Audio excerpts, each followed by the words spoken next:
Happy Monday, degenerates. Welcome back to the Die Hard MMA podcast. Your host, as always, your boy Clint here behind the desk. We are rocking Baby Blues coming off of UFC OKC. We got a 2-fight win streak going on, plus 3.75 units, so up almost 4 units off this past week. And we were this stinking close. You guys, I will never forgive myself. I had one of my crazy 3-leg parlays, and you know I had to go against my boy Chase Hooper.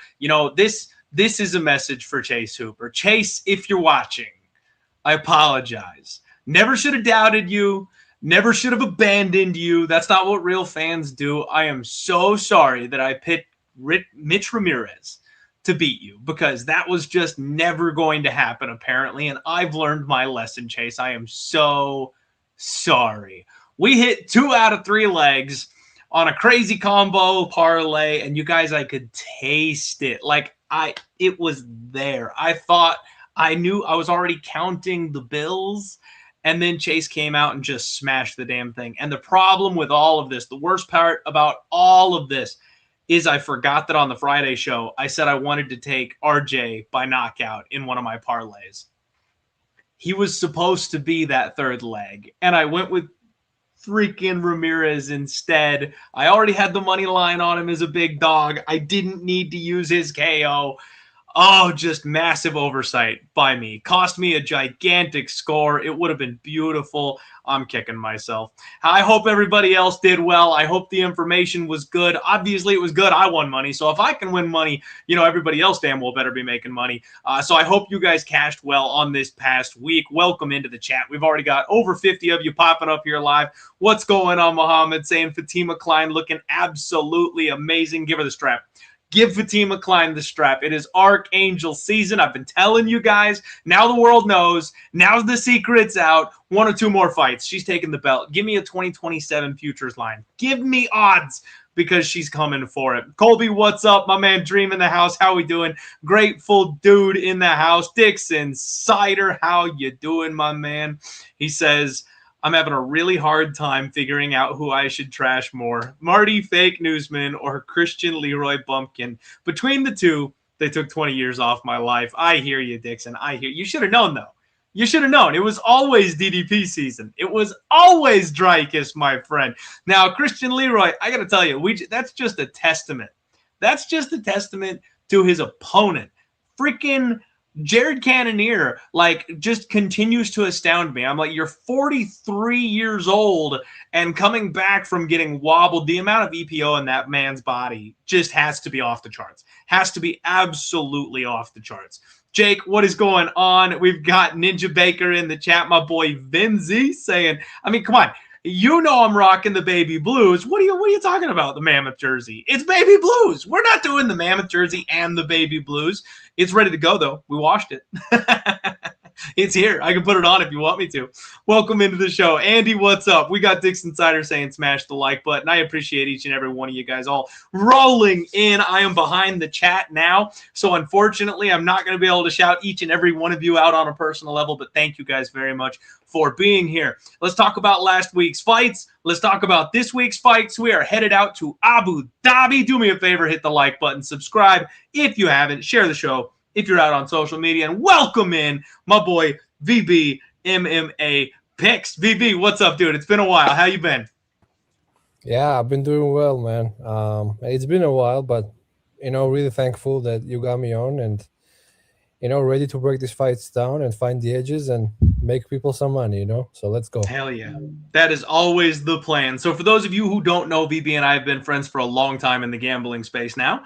So we are well overdue for another podcast together for certain, but he's been on an absolute tear lately. He's running hot, so we couldn't have picked a better moment to bring him onto the show. And one of the guys who I regularly am DMing, week in and week out on the picks, via text, via DM. We're talking basically every single week about plays and stuff like that. So definitely somebody you guys want to know, need to know. His information is in the description below. As always, please check him out, give him a follow. VB, I know we were talking a little bit backstage, but how'd you do this last week? Yeah, I went very light, so I kind of try to be careful with this card. I actually was gonna bet DDP, but something stopped me.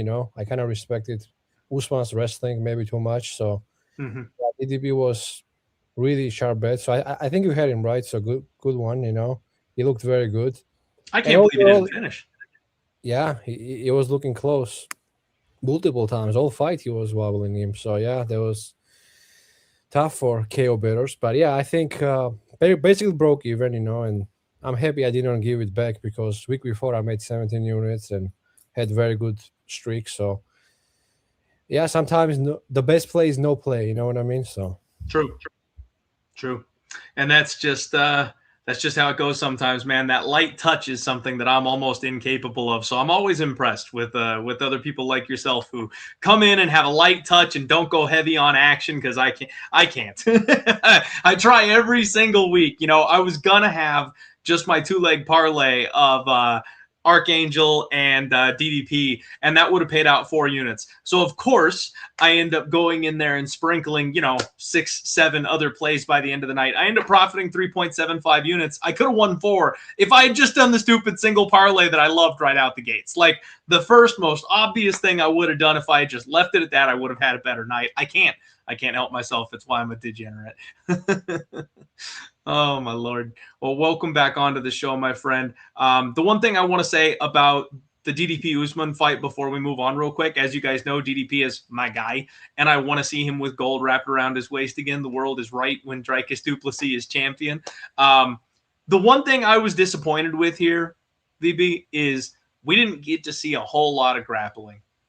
That was kind of the whole story, right? Khamzat Chimaev was able to take him down and control him for the full 25-minute fight.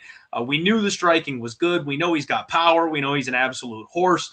We needed to see takedown defense. We needed to see a get-up game, and Usman just was not able to get that going. The 1 or 2 times they clinched up and engaged, Dricus was able to, turn away and pull his foot out, all that kind of stuff. That shit ain't going to work on, Khamzat. So as much as I'm excited Dricus won and obviously happy to cash a bet, I'm really disappointed that we didn't get more of what I felt like we needed to see, because Dricus has still got a lot of work to do if he's actually going to get up there and take that belt back from Khamzat.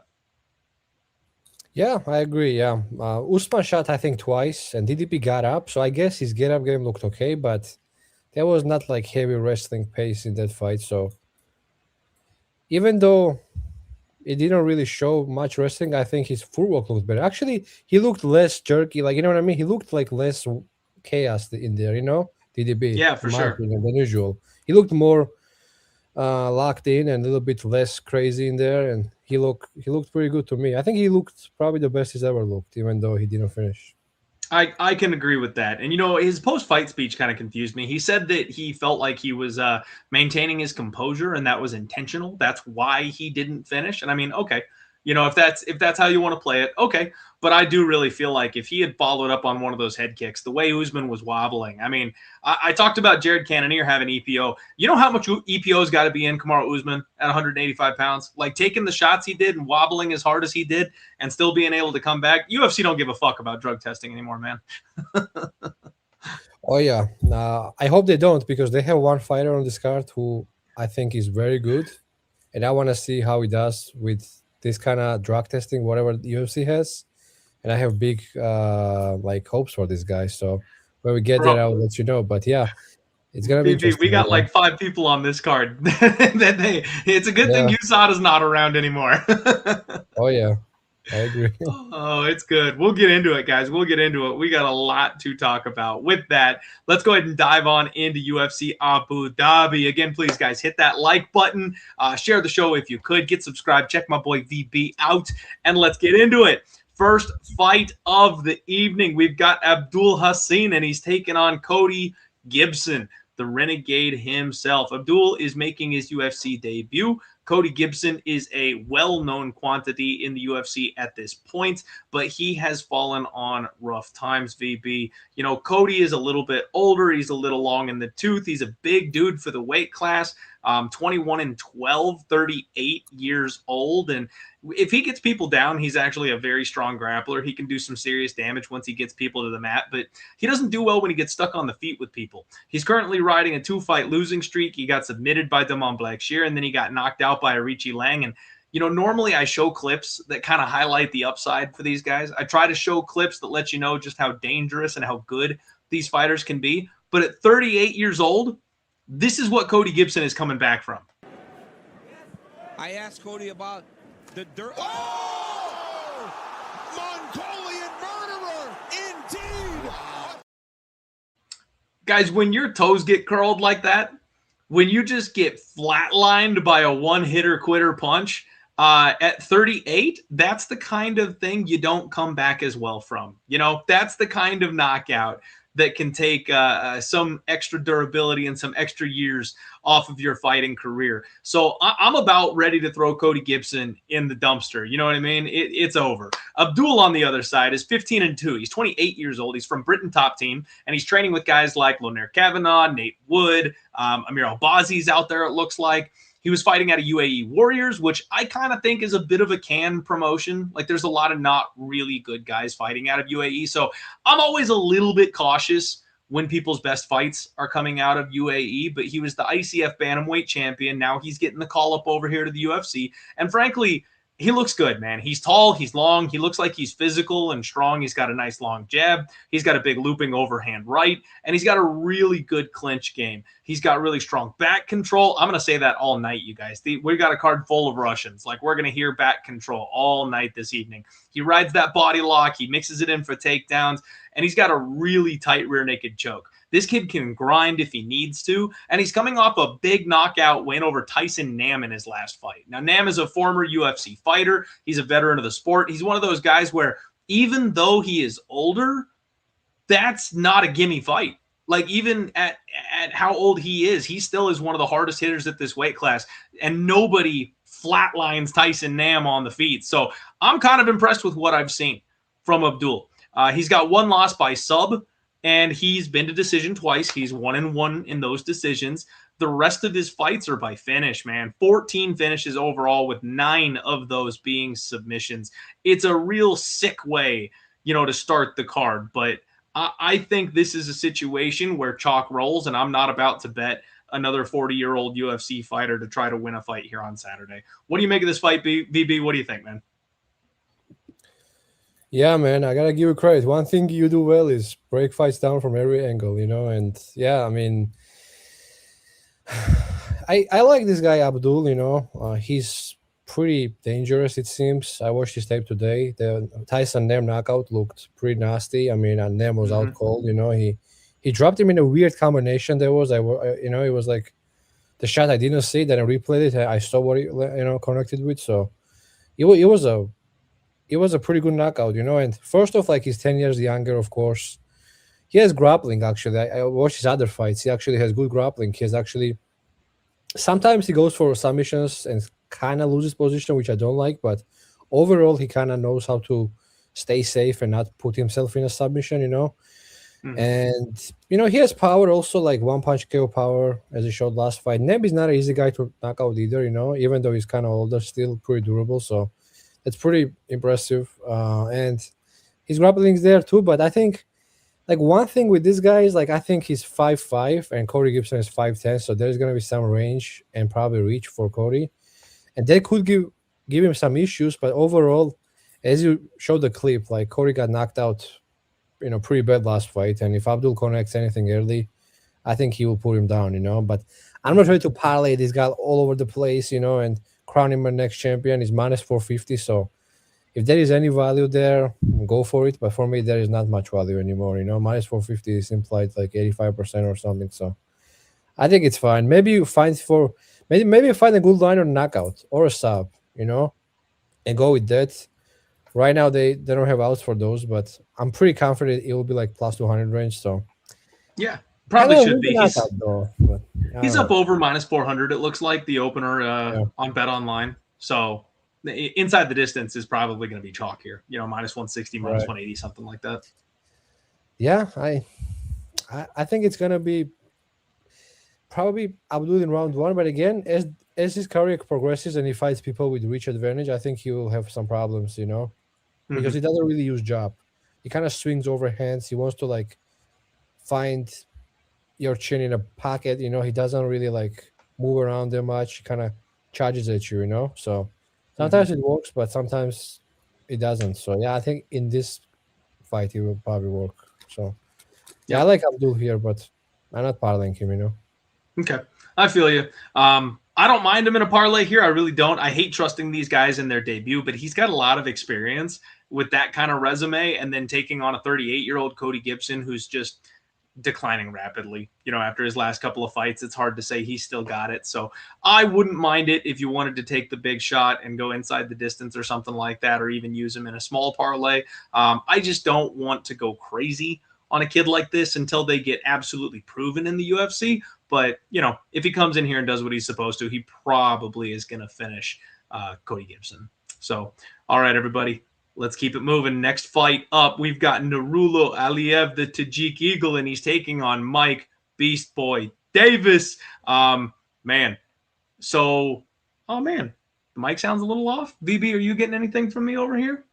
Chat saying the mic sounds a little off. Sounds pretty clean to me, and I think this guy has been saying this about me also. So maybe. Interesting. Yeah. Sorry, Vinzi. Trusted man. I trust your opinion and your read, but I no issues. I don't think for anybody else, and the mic sounds clean for my test run before the show. Anyway, we'll get back to that. I'll test it after the show. Mike Beast Boy Davis. I'm surprised, VB. I am surprised that he took another fight like this, because we just got done with Paintgate.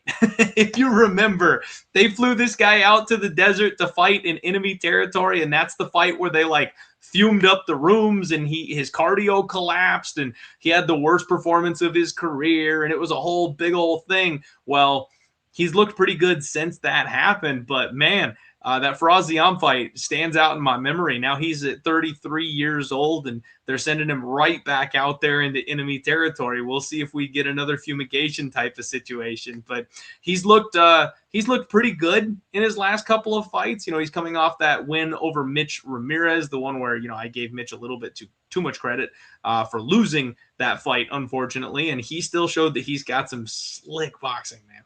He carries those boxing skills still, despite all that grappling in round one that he was trying for. Nice combo there by Davis. Oh, he's just mixing it up so beautifully, too. Going to the... Jump knee on the entry, and now Davis empty in the tank. Ramirez is down and out. And that was in round two, mind you, after round one where they did nothing but grapple and hustle on the mat. So he's shown that the cardio doesn't seem to be an issue anymore. It answered a lot of questions, even though obviously Mitch Ramirez is not the guy I thought he was. So pretty low bar for him to hurdle there. He does have a 60% takedown defense rating. He got taken down four times in his fight with Farazian. So a good grappler, a good scrambler, a good jiu-jitsu guy. But it seems like if you can out-hustle him on the mat, there's chance he's a little bit in trouble going on the ground here. Now he's taking on Nurullo Aliev, who is 11-0. He's 25 years old. So far, he is 3-0 off Dana White's Contender Series, and he's coming off of beating Shamrock in his last fight. Now, Shem has turned into a little bit of a meme. He's not somebody that we are super excited about, and Nurullo Aliev is somebody I was actually really excited about with kind of his mauling, heavy grappling pace. He just kind of smothers people, but then he came out against Shem, and he showed he's really working on his hands. He's got good kickboxing. He's got some quick hand speed, gliding in and out of range, very nice movement. He's throwing 4 and 5 punch combos. He looked really improved on the feet. Now, I don't know that you want to necessarily play that game with Mike Davis, because I'll bet you Mike probably has a little bit more power, but I liked everything that I saw. And we do have to go all the way back to his Dana White's Contender Series fight to really find that, that moment, that big finish, that flash of what he's capable of. But damn, this kid's got some serious upside. With the right is Aliev. Nice one. The hammer away now. I like this. Rick kicks him away. Aliev back in and trying to sense the finish. Oh, it's getting close. Oh. And that's going to do it. Nurullo. If you slow down, he is going to maul you. I love this kid, Aliev, VB. I'm very excited about him moving forward. He opened up as a decent little favorite here. A little bit of money's come in on him already. He's closing in on -200 right now against Mike Davis. And I'm going to pick him to win, but I don't like minus 200 against Mike Davis. I do think that he's going to grind his way to a decision. I think he's going to get takedowns. I think he's going to wear out Mike Davis. I think he'll probably try to show off on the feet a little bit, get caught once or twice, and then decide, okay, we should probably wrestle. And then I think he will grind his way to a win. But, you know, it's gonna be a lesson learned type of moment, I feel like, on the feet before then. I'm gonna pick Aliev to win, you guys, but I really don't love the cost here. VP, are you getting crazy with the dog shot? What are you doing in this fight? Nah, actually, I was looking at Aliev earlier today, and the line moved pretty heavy today and yesterday. It moved quick, didn't it? Yeah, it moved very quick. I was gonna bet 130, 140 when he was there. I was kind of surprised at the line. I was like, let me do more research. What am I missing here? And as I was doing research, it was 160, 170. It's like 190 now, right? So, yeah, I think the line is kind of gone on Aliev at this point. One thing I will say about Aliev, he showed very improved striking last fight, you know, against Shamrock. What's his name? The guy's name.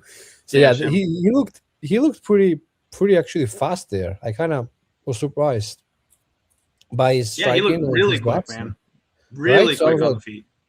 Yeah, I was surprised from a wrestler that he has that kind of speed and good, you know, boxing, good combinations. Like he threw, I think, over 100 significant strikes in that fight. So he looked very good, but you gotta consider he was fighting a grappler who can't really strike at all, you know.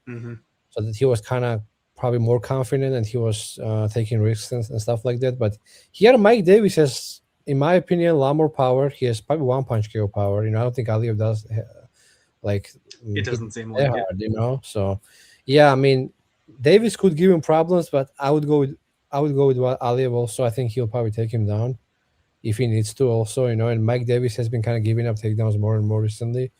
And yeah, he's also like not an active fighter for some reason. Mike, you know, he fights once a year. It's good that he's coming back a little bit quicker.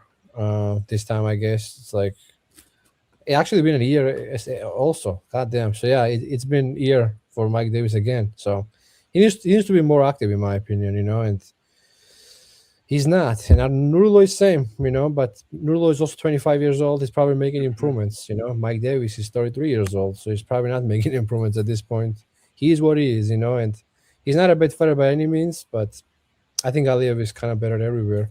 One thing I will say about Aliev is that he kind of started to make mistakes in round 3, which I didn't like, you know. And in that fight, he was dominating. So, you know, if fight extends, he could probably slow down in future, you know, but I don't think it's going to be here. Okay. Yeah. You and I are kind of seeing this fight similarly. I do want to remind everybody that Beast Boy has kind of had a health issue, you know, for a couple of years. He really only fights once per year, and he's had long injury layoffs and pullouts of a lot of fights and stuff like that. So I do think the UFC is probably looking to make an example of him, probably looking to not book him in friendly matchups and get him out of here, build some resumes on his back, stuff like that. But he is a good grappler. He is a good boxer. We'll see how this fight gets extended, who's going to end up lasting more. But I feel like if Aliev is able to get that top position, he should be able to make it work for him. We'll see, though. That's a sketchy fight, man. Anytime you get that first step up in competition, moving from Shamrock to Beast Boy, that's a pretty big jump. That's a pretty big leap. So, you know, we'll wish him luck. We'll see what ends up happening here. Next fight up, Brinson Hibario takes on Magomed Tuchalov. You guys know Brinson Hibario. This guy is really fun. He's really exciting. He's going to go out there and make a couple people look stupid, and then he's going to get cut by the UFC. He's 17-10. He's 29 years old. He's exactly what the UFC wants right off Dana White's Contender Series. He handed out a couple of fraud checks, and then he went immediately and did his job. 3-fight losing skid, 2 TKOs, 1 sub. This guy is not able to hold it together at the UFC level, and it seems like he's been figured out, but he is extremely dangerous for those first couple minutes of his fights. All of his losses coming in round 1, by the way. Classic Dana White's Contender Series cannon fodder. This Magomed Tuchalov kid is 6-0. He's 26 years old. He's another UAE Warriors guy. He was their light heavyweight champion, it looks like. He does the John Jones stomping oblique kick. He throws wild trying to get into range, VB. VB. He's a little reckless on the feet, but he's another one of these grapplers. You know, he's not afraid of getting knocked down or clubbing his opponent or getting into a weird scramble car crash because he just wants to get his mitts on you. He wants to get you on the mat. He's very physical with his takedowns. He looks to advance his position quickly. He has relentless ground and pound when he gets down there, man. He's got big knees that he likes to throw, elbows in tight. This kid's good. I'm going to go on record right now, VB, that this kid is going to be a problem. I really like Magomed Tuchalov. He's a minus 800 favorite. It's justified because unless he just slips on a banana peel, Brenson's going to have absolutely nothing for him. So you got to get creative betting this fight. What do you make of this one? Yeah. Sort of similar things again. You know, we agree again, I think, my man. So, yeah, Tuchalov is very good. He has a killer instinct, which I like, you know. His striking is very good also. He picks his shots very well, and he has good precision too, you know. Like, he barely misses. When you look at this guy's fights, he barely misses anything he throws. Like, he almost always lands, you know.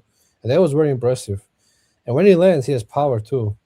So he has a lot of good things going for him. Like, he can grapple also. Like, his back takes seemed very good. His timing was very good. He flying this one guy I watched. His timing was great there, you know. This guy was shooting. He flying him and knocked him out. So, yeah, I think that Tuchalov is the fighter that Baisingu Susukaev thinks he is, you know, in the mirror. Like, people think Baisingu Susukaev is like this killer. He's going to knock everybody out. I think Tuchalov is the guy that we think Baisingu is, you know, to be honest. So he's my prospect. I like him, and I think he could be ranked. I mean, light heavyweight, he's not really like super deep either, you know. So like few wins, this guy could be top 15. So I'm excited about this guy, honestly, and I don't see how this fight doesn't end in round 1. You know what I mean? Either way, to be honest, I think the under is good parlay piece here. Somebody's gonna get chinned, you know, or even stopped. Like, he could literally take Ribeiro down, take his back and stop, like choke him out easily, or he can knock him out, you know. So again, like, pick what you like. Maybe sub, maybe knockout. I really lean knockout because Ribeiro doesn't have a chin anymore. He just can't take a shot anymore. So I lean the knockout, and I like the under. I'm probably going to parlay the under. Maybe I'm going to lay minus 220 and just play it straight to him. I mean, I think Tuchalov is going to destroy Ribeiro. And Ribeiro is lucky to be in the UFC still. He's been finished 3 times in a row, and UFC is, you know, UFC knows what it's doing here, what they're doing here. They're setting him up, and I think Tuchalov is gonna finish Ribeiro easily. For sure, I'm with you. You know what? This gives me Terrence McKinney vibes. That under 1.5 is sitting at like minus 220, minus 240, and I just don't see why that's a bad bet. You know, there's absolutely nothing that tells me that that's a mistake. A lot of people parlaying and cashing on Terrence McKinney under 1.5. So I think Brinson Hilario has become a guy who's a lot like that. And I think this is a spot where you very, very easily can just go ahead and use it as a parlay piece. Chalk it up if you want to. Like, I don't see what this guy has for Tuchalov. And I think he's in trouble. If he does win, though, it's a round 1 meme. It's a round 1, popped him on the jaw, got him in a Kimura. Like, it's something freakish if he does manage to pull it off. So I'm not bumping the road here. I'm thinking under 1.5. It's probably worth a parlay piece, and I might even use it myself. Next fight, you guys, we've got the return of Ismael Bonfim, and he is taking on Axel Sola. This is kind of a fun fight, actually, VB. I'm very intrigued by this fight. Axel Sola is 1-1 so far in the UFC. He's 11-1-1 overall. He's just 28 years old. He comes from Aries FC. He was their lightweight champion. He defended it like 4 times over there in Aries. And in his UFC debut, he put a pace on Rhys McKee, and he ended up knocking him out in the 3rd round, which I find impressive because Rhys McKee is usually the guy turning up on people late, and he kind of hit him with the Uno reverse card.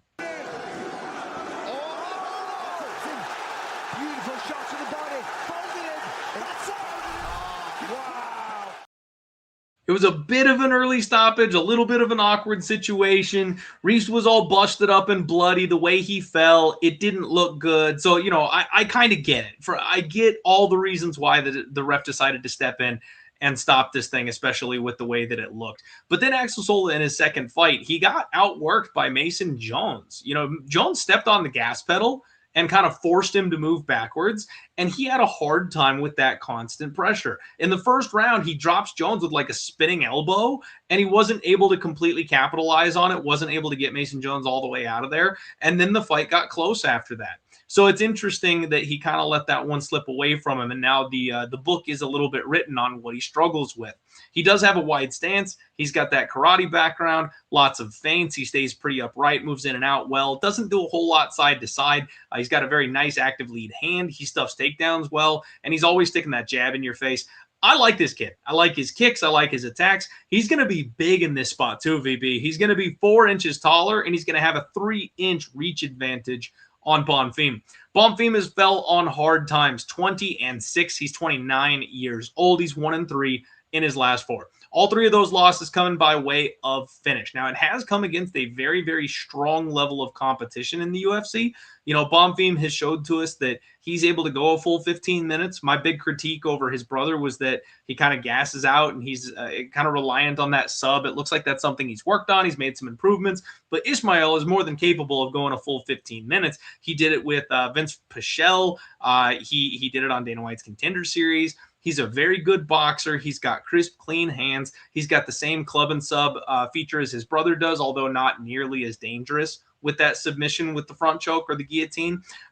He's got 2 losses by sub. He's got 2 by knockout. And it looks like he can be broken. You know, that's really kind of the big thing here with him is that he can be broken. His last fight against Chris Padilla was a terrible look. He comes in overweight. Chris basically put a beating on him and then got him out of there in the second round, and he just looked like he didn't want anymore. It was one of those fights where it looks like Ismael is a bit of a shell of himself compared to what we've seen in the past, because at his peak, like his highlights, he was the one bombing on people in round 2 and round 3.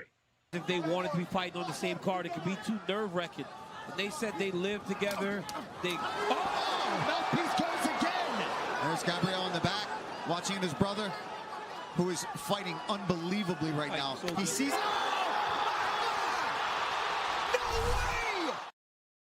Like one of the highlight knockouts in the UFC's history, man. That double flying knee into Terrence McKinney right as he comes forward. You were there? Yeah, I was there cashing. Yeah, that was amazing. What a fight to be at. Yeah, I hit Bonfim that night myself, but he's been just a little over, like all over the place ever since then. You know, it's hard to get a beat on him. It's hard to know what you're getting, and his results lately have been, frankly, awful. So I don't know what to make of Ismael Bonfim at this point in his career. Obviously, Axel Sola is going to be 1 year younger. He's a lot bigger. He's a lot longer. I think we've seen much better efforts from Ismael Bonfim than what we've seen recently. So I don't want to just completely write him off, but I kind of feel like Axel Sola has got the game plan he needs to take this guy out. And Ismael Bonfim has really struggled, especially cardio-wise, when his opponents like mix the game up and grapple. And that's something Axel Sola does very, very well. I think it'll be telling whether or not Ismael makes weight. You know, if you see him on the scale and he just looks awful, he looks like he's ready to throw in the towel, or God forbid if he misses again, I mean, bet the house on Axel Sola at that point. But if he comes in, you know, freshly motivated off of training with his brother, and he looks like he's ready to make another run at it, this fight could play out a little closer than maybe some people are expecting. Sola's a minus 205 at the moment. And again, I got to eat the chalk here, man. I got to pick Sola to win this fight. Yeah. Are you betting this fight, by the way, or you're just kind of leaning Sola? Not yet, right? This is one where I'm waiting until Friday. I want to see him on the scales. I want to see how he looks. I want to see if he's got that fire back. I want to see if he's coming in correct and motivated. And if he is, then it's probably a fight that you want to stay away from. It's probably one that I just want to pass and watch and see if Axel Sola is real, you know, because like I said, the game plan against Axel Sola is put him on the back foot, make him work, keep coming forward, stick your jab in his face. And that's something that Bonfim can do. And we've seen him do. If he's in shape, I think he can do that in this fight. But I don't want to lay minus 200 and then, you know, find out I got the wrong guy because Bonfim comes in with his hair on fire. Yeah. When Bonfim brothers came on, you know, I told everybody, hey, Gabriel is a better one. Nobody agreed with me, but I think everybody agrees now, you know. And I think like this guy Bonfim, like even though he's been getting finished, like he had moments in almost every fight he's been in, you know. Like, so he's doing okay. Like, even in the first round against Padilla, he was looking fine, Against Sadiko, he was winning handily, and then he gets head kicked in the eye, and he was like, damn, I can't see anything. And I look at his IG, Clint, and he looks in very good shape. I don't think he will miss weight here, Again, maybe we should wait, and I will probably also wait with you, see how he looks on the scales, because this guy is such a mental case that you just don't know how he shows up, because skill for skill, he's a lot better striker, he's a lot cleaner striker. In my opinion, he's a harder puncher also. One thing I don't like about him is when he grapples, he tends to make a lot of mistakes, I just don't like how he doesn't defend a takedown sometimes, kind of goes lazy on defending a takedown. He thinks he can get back up, and sometimes he can't get up again, He kind of gets stuck on the ground, gets back taken. A lot of his fights, I think 4 or 3 losses he has by rear naked choke. So mentally, he can be broken, as you mentioned, and that's a very tough fighter to back with your money, because he can be winning, and 1 second goes wrong in 15-minute fight, and this guy wants to go home, So that's the kind of thing that you don't want to back with your money. But in this point, it's almost like plus 175. This guy's not a favorite anymore. He's not minus 200, again. Like against BSD, he was minus 300, for example, right? Michel, he was minus 500. Sadikov, again, he was minus 200. Padilla, even, he was like pick him, Now we're getting plus 180, 170, whatever he is. That's more playable. I'm not saying I'm playing it, but I can make a case for him, because Axel Sola doesn't really have that kind of punching power, Like Axel Sola is not going to, like, if he pressures, he's probably going to shoot or cage push you, like for the most part. He has some head kicks, which could hurt Bonfim, but with his hands, I don't think he's a better boxer. And I'm watching, like, Bonfim spar with people on his IG. He looks pretty sharp, and he looks in shape too. So,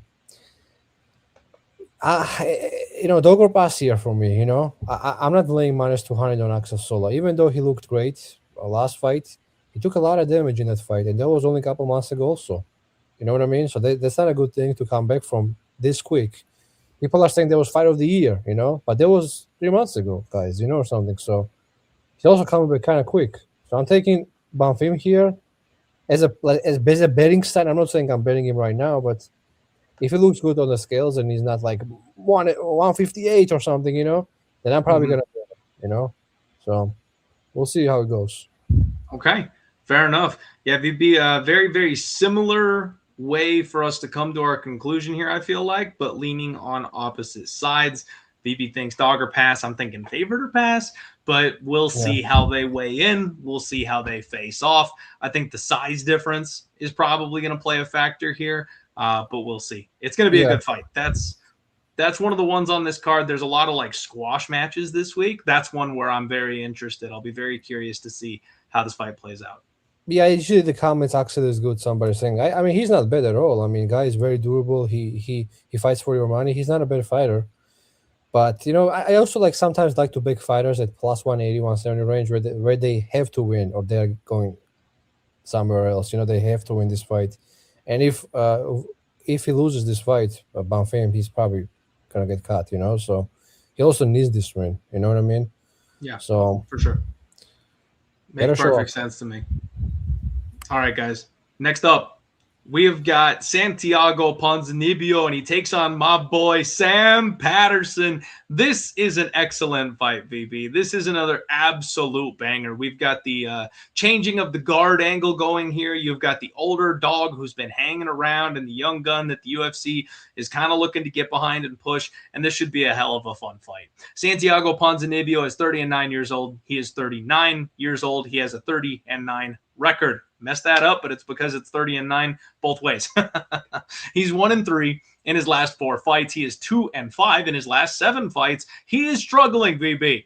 The clock is striking midnight on Santiago Ponzinibbio here. 2 of his last 3 losses, though, are by knockout, and they came in the 3rd round. Guys, I cannot emphasize enough the level of life-changing beating that this man has been absorbing for the last little while.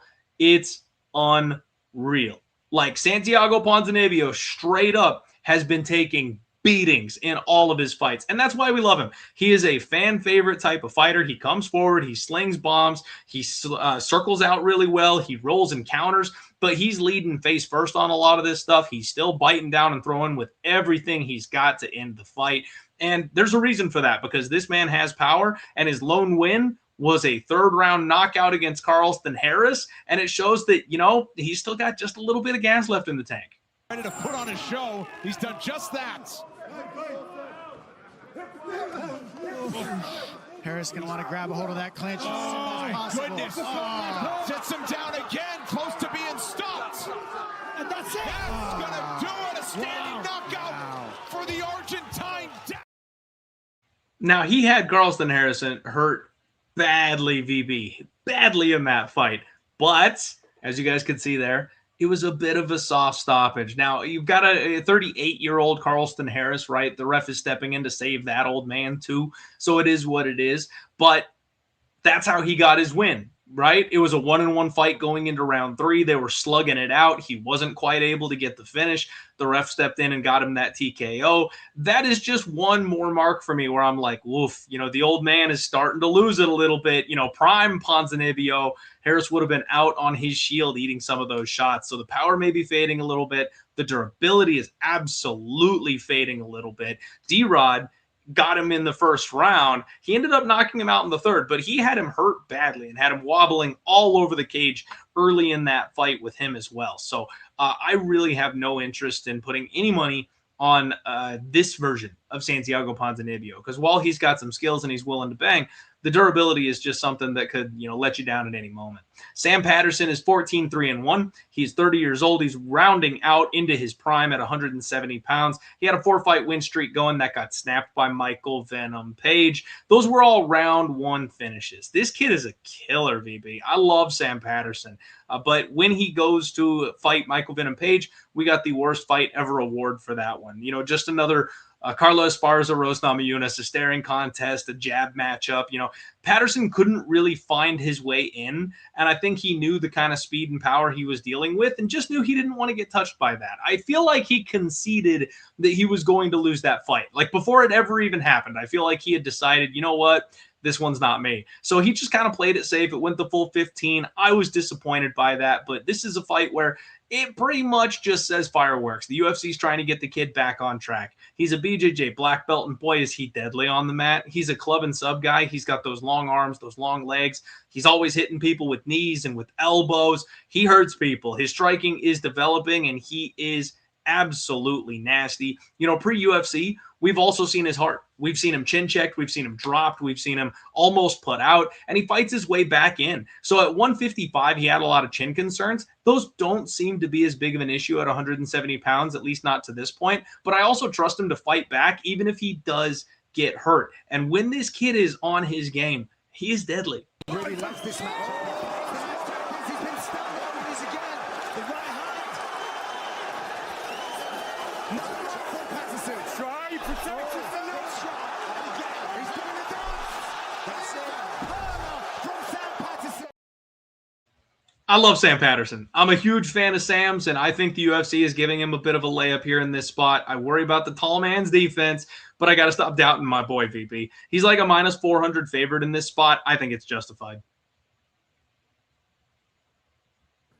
Yeah, on this one, we agree, I think, because as you said, Santiago is a little bit washed, or something, like, you're a good man, because this guy has zero chin anymore, he can't take a shot. He's taken a lot of damage, and I'm actually very bad betting Santiago, man, somehow I end up losing money betting on this guy. I bet him against D-Rod because I thought D-Rod was also cooked, I thought D-Rod was also washed, and he gets knocked out, if you guys saw that video, he was out on his feet walking around. It's crazy.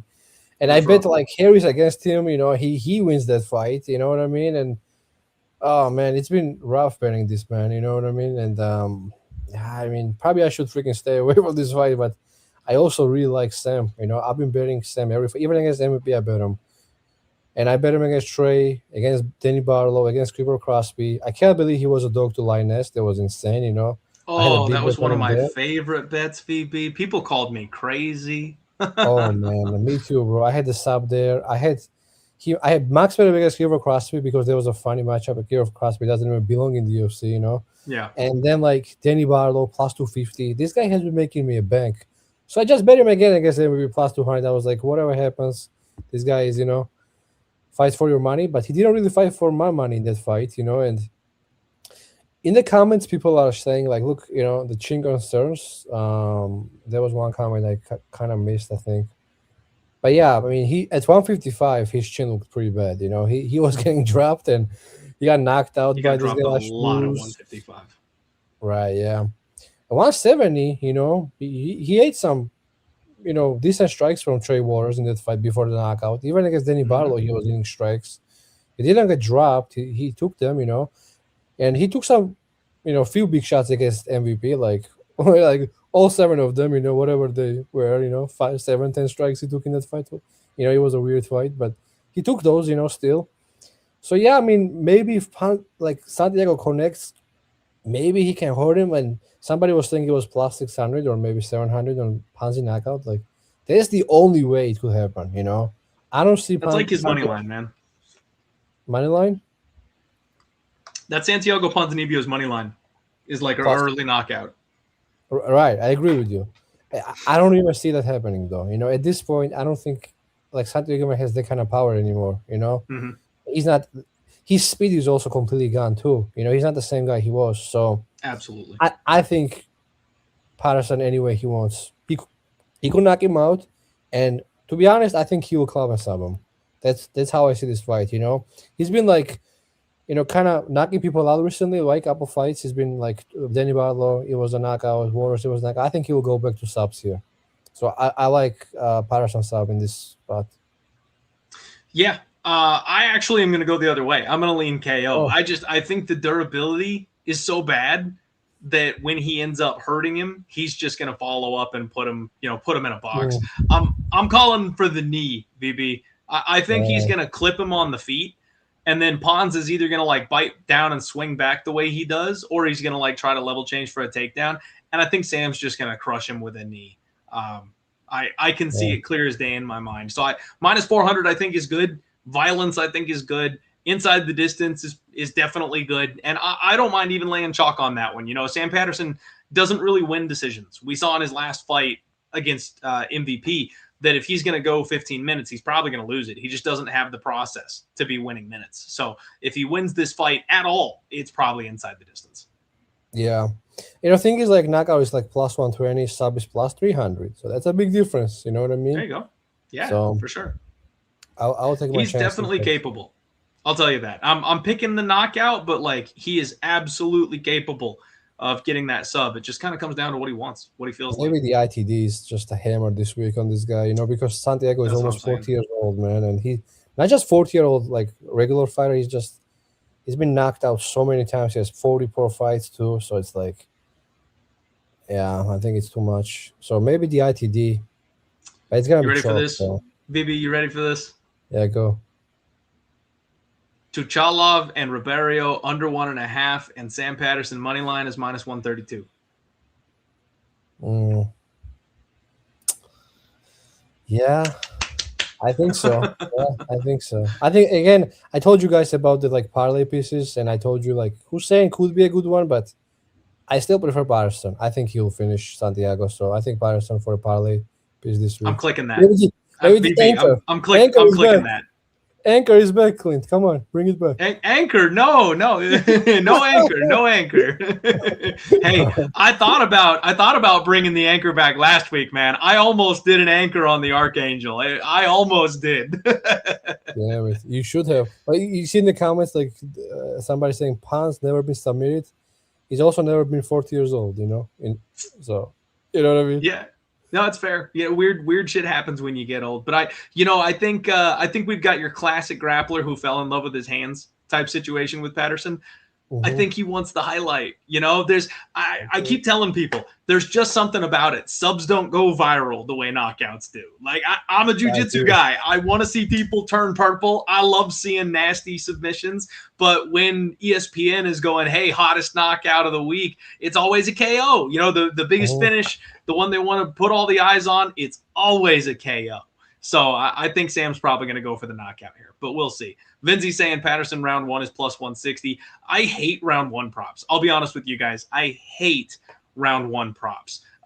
It probably hits, but every time I decide to pull the trigger on a round 1 prop, they finish in round 2 and it's like plus 600 or some shit. So not for me, VB. I can't do the round 1 bullshit. Yeah.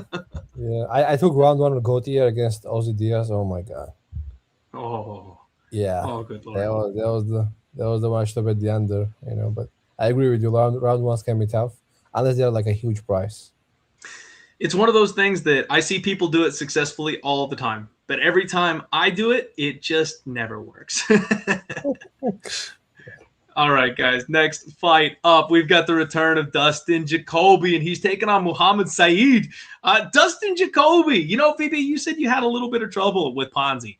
I have trouble with Dustin Jacoby. You know, he's a guy that I pronounced dead on arrival a couple years ago.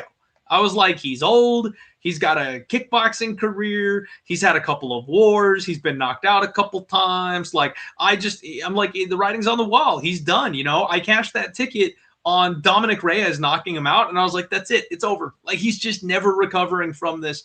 I lost a pile on Vitor Petrino. And then, of course, as you guys know, Julius Walker, friend of the show, my boy, praying he gets on track here in his UFC career. I thought the UFC was trying to give Dustin Jacoby the door, man. I really felt like they were trying to get Julius Walker back on track with that kind of a fight. You know, that's something we've seen Dustin Jacoby struggle with, is the grappling. He's such a good striker. He's still got power in his hands. His timing is deadly. His stance switches are good, but he still can get taken down. He's got 62% takedown defense. I was like, this is the one. My boy Julius is going to come out here. He's going to put his singlet on. He's going to take this guy down. And then Dustin Jacoby just did dirty things to him immediately in that fight.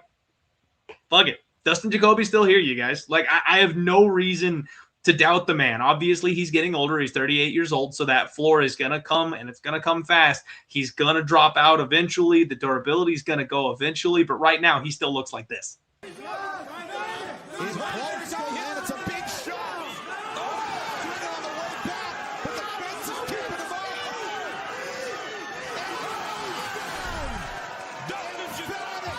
up. Not afraid to slug it out. Not afraid to get hit. The dude still has clean eyes and quick counters. Like, what do you want? All respect to Dustin Jacoby. His opponent, Muhammad Sayyid, is 9-0. He's 30 years old. He's another UAE Warriors guy. He's making his UFC debut here, folks. 1 win by decision, 6 knockouts, 2 subs, 9-0, undefeated. And his last win was over Luis Henrique da Silva, UFC veteran. If you guys remember Luis Henrique, it was kind of weird to see him on the screen again. This kid's got heavy hands. BB, he's extremely patient. He moves very well. Good footwork. He's got that upright stance, that almost karate style. He's got that chopping low calf kick, and he moves backwards a lot, I noticed. That's one thing. I'm not sure if I like it or not. He moves backwards, and he's always walking you into things. I think that'll work at the low level against guys who are not that great, but at the higher level, I'm not sure if people are going to fall into the same trap. He does have a nice body kick on him, and he flashes like spinning back kicks when he needs to and stuff like that, but he's a little bit low volume. It's interesting because he relies on these big, accurate shots. He tends to be slow. He tends to be methodical, but when he does land, boy, he's got serious power. This one has me tied up in knots, VP, because, again, I've been waiting for the moment where I can say, all right, we're done here. You know, we're done with the Dustin Jacoby experience. He's too old. He's too slow. He ain't got it no more. And I keep being wrong about the fact that I feel like we're at that point. I've been wrong over and over and over again, saying that he's done. We can count him out now. It's not happening. This is a weird fight. Now, I know this kid looks like he's a stud. He's being billed as somebody who's a stud. He's being priced as somebody who's going to go a long way in the UFC. And he's getting the deep end treatment in his first fight. So these are all the things that, all my little red flags go up about this one. I don't really know what to make of this fight. I don't really know how I'm supposed to feel about this one. Saygid is a plus 140 underdog here, with Dustin Jacoby being a minus 160 favorite. And I know in this region of the world, the UFC stacks these boys up to try and get them big, big wins. They want opportunities for these guys. They want them to get notable victories, and they're willing to paint the rooms to make sure their opponents can't breathe right if they got to do it. So I worry a little bit about this one. But Dustin Jacoby at minus 160, does he still have gas in the tank to turn back another undefeated prospect? Like, could this be like an incredible buy low, or are we never going to see plus money on Muhammad Sayyid's name ever again? Man, again, your breakdowns are on point, man. Thank you. So, yeah, I mean, I tipped this guy Muhammad Sayyid. He looks pretty good to me. Like, he doesn't look bad at all. I mean, he has power clearly. But like, short notice for him, like, I don't like that. For example, Dustin was supposed to fight somebody else. I'm forgetting, but he wasn't supposed to fight this guy. And then also, like, one thing you mentioned, like, low volume. That's what I didn't like. That he sometimes just looks for that one perfect shot. And even though he's been beating these people, he still sometimes just makes it close, kind of, and kind of turns it up late too, in some of these fights. But I don't have like a strong take here. I would understand either side, but what I lean is like Jacoby probably should get this done by picking him apart and landing like a little bit more. So probably like 29-28 kind of Jacoby win here.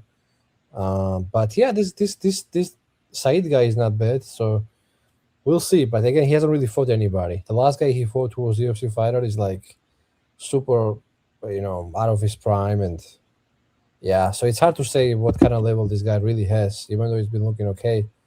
Can't really tell, to be honest, So hard to say, but I lean Jacoby for sure.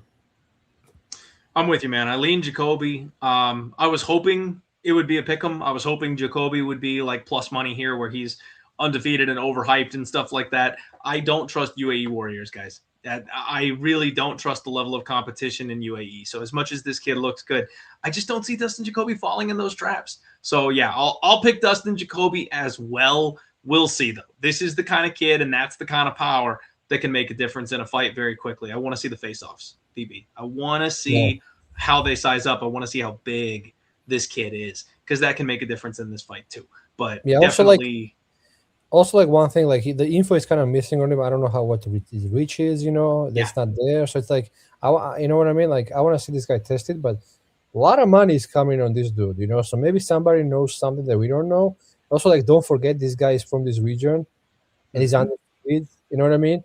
So when you bet against those things, usually it doesn't go well. But do I think that this guy's better striker than Jacoby, though? Like, I mean, he's clearly not, but he may still land something big, Who knows? At this age, Jacoby could. When people go like 38, 39, 40, like one fight to another, they can be completely different sometimes. So, you know what I mean? For sure. They can decline very rapidly. So I think the weigh-ins is going to make a big difference. I need to see how big this kid is. I need to see how they size up. And yeah, man, that power can definitely make a difference when you're 38, 39 years old. But, we just saw Jared Cannonier hanging in there, coming back from one of the hottest prospects in the division. This kid might be 9-0, but he's never fought in the UFC before. So we have no idea if he's that level or not. And Dustin Jacoby chews those boys up and spits them out. So good fight. Can't wait to see that one.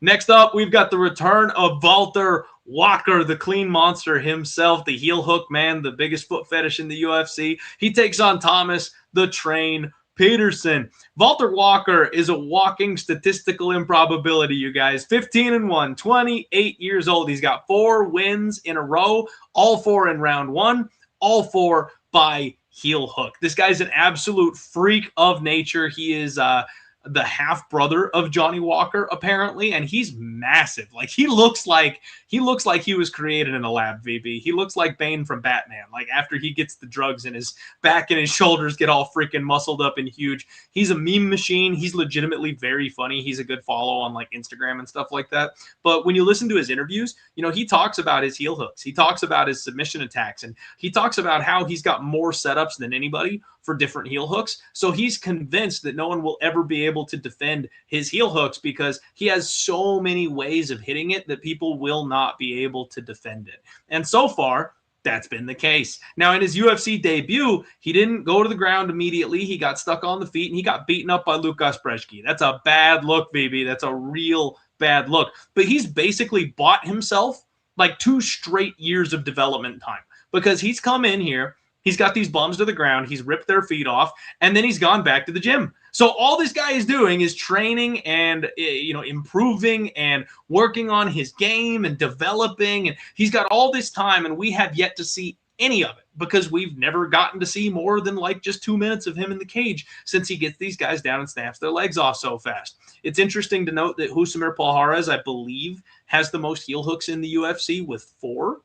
And we already have Valter Walker with 4 in a row. So he's making UFC records every single time we see him step in the cage right now. And I think he's doing that on purpose. So I'm not sure what you're going to do to stop that. He has talked about wanting to show his game and show his hands and get a knockout and stuff like that. But at the end of the day, like I could see this guy coming out and just continuously chaining these heel hooks because why the fuck not? Easy money. He's going to be 5 inches taller in this spot, and he's going to have a 4-inch reach advantage. He's taking on Thomas the Train Peterson, 11-4, 31 years old, and this guy really just wrestles, VB. Now, I called this out in his last fight. People made fun of me. He is alternating wins and losses, you guys. Since he made it to the UFC, he lost to Jamal Pogues. He beat Usman. He lost to Gaziev. He beat Mays. He lost to Vitor Petrino. And then we bet on him blindly to beat Guillermo Pat. And we talked about it. I think Pat sucks. Pat is way overhyped. He sucks. He's terrible. And Thomas Peterson went out and he did the damn thing. So now what is coming? That's right, ladies and gentlemen. If you can count, you know the loss is right around the corner for Thomas Peterson. And frankly, I can make an argument for him losing this fight just straight up because of the skill set here. You know, in his last fight, he really impressed me by calling up like a veteran of the sport and going out to work with Corey Anderson and train with him. And that's what I think this guy needs. I'm like, look, he needs somebody at a high level. He needs a camp. He needs coaches. Like he's got the raw tool set that I think he could actually win some decent fights in the UFC. But right now, he's the lowest level gatekeeper you could possibly be. And I just don't see any changes or improvements from him. And looking at his Instagram and stuff like that, he abandoned that. He's back in his backyard. He's back in a basement gym. He's working with nobodies, right? He's got what's his name? Concrete in his gym right now, right? Steve Asplund. He's working with that guy a little bit, but he's not working with a big name. He's not working with a big camp. He's not working with a big coach. And just how good are you going to get wrestling with a couple of other hairy dudes in a few hay bales in a cement basement? It's just not going to work for you. So I think this is Valter Walker's fight to lose. I do not like him as a big chalky favorite ever just because of how wild and how crazy he is and how weird his style is.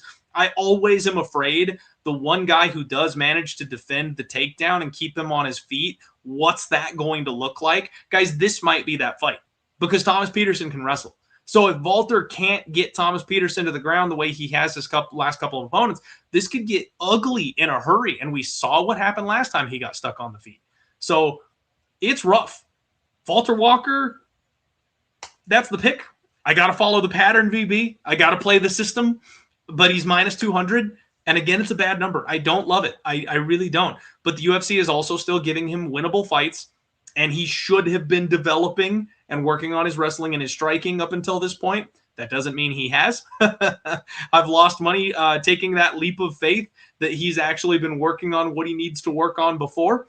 But I got to pick Valter Walker to win this one, man. What about you? Yeah, I mean, what you make of his sub line plus 200? That feels like VB biggest trap I've ever seen in my life. Like, what are they doing? If his sub prop is plus 200 and he's on a 4-fight win streak all by subs, like, somebody knows something. I'm pretty sure it was like a plus one against the guy Louis too. I bet it, and he was like, damn, he got it. Easy, So maybe he'll get it again. I don't know. I mean, skill wise, this guy slows down so like, man, I don't know. Like this guy doesn't really do anything well besides heel hook, to be honest. Yeah. Yeah. So it's hard to really like let this price on him. One thing is like he trains with a good camp, I guess, but not like an elite camp. It's okay, and I don't think he'll be like developing like some crazy striking in there, and he will come out here and like look like some glory kickboxer, He's a Walter Walker, you know what I mean? He's gonna probably go for a heel hook, and he said himself that if I don't get a heel hook, I'm gonna get knocked out. The guy is funny, So he is funny. He may get knocked out. He may heel hook Peterson. Who knows? Honestly, I may sprinkle sub just for fun, But laying -20 on this guy, no, probably not. But I will pick him. I hear you. That's kind of my issue, man. I feel like I have to pick him because how can you not pick him? But if you're thinking about betting and you're looking at the number, and it's a tough sell, man. It's a tough ask. And Thomas Peterson is not very good on the feet, but that meat and potatoes boxing with the cardio he's got, that's all it takes. If he can defend a couple of takedowns from Valter and keep him stuck on the feet, all of a sudden this fight is really, really interesting. And Thomas Peterson might look like a favorite just by coming forward and throwing a jab. Yeah, if Lucas Bresky did it, why not? Yeah, Thomas. I mean, Lucas Bresky at least was like a volume guy. So yeah. I don't think that Thomas Peterson has that kind of striking. But we don't know what Valter Walker looks like outside of the first 3 minutes of the fight. And he was pretty helpless the last time we saw it. Yeah, I agree. Yeah, Lucas was getting taken down. He got up a few times. The Walter got exhausted, and that's the last time he went to a decision. I really don't think Walter is gonna win any. I mean, not any, but more than like a couple decisions in his career, in the UFC. Mm-hmm. So betting him by money line is almost like why not take ITD? Because Peterson can be kind of flaky. He's been hurt many times before. He's been one punch knocked out before. So it's like I don't trust his chin either. Like Walker throws this crazy shot, sometimes swings around. He may connect and hurt Peterson, and then who knows, but. Like laying this kind of price on Walter Walker, guy who's like heel hook master, is like no for me, Yeah, I agree. I think it's a bad bet. Even if it hits, I just think it's a bad bet. So we'll see. We'll see another one as this fight goes on, this fight week. I'm going to keep a close eye on that. And that one's a pass for me, you guys. I'm picking Valter, but it's a pass. Shout out real quick, you guys. Spectation Sports. It has never been a better time to be an MMA fan. We have 4 events this week. 4, including the LFA prelims as part of those. So you guys need to get on over to Spectation Sports. Check it out. Get signed up. Promo code DIEHARD is going to net you 20% off when you do sign up for this service. If you're just an MMA junkie and you need more action, this will get you fights on Thursdays. This will get you fights in the mornings. This will get you fights on Fridays. This will get you fights after the UFC shut down, when the fights are over because they're halfway around the world and you've still got that itch on Saturday night. This is where the action is going to be. So check it out, Spectation Sports. We went 2-2.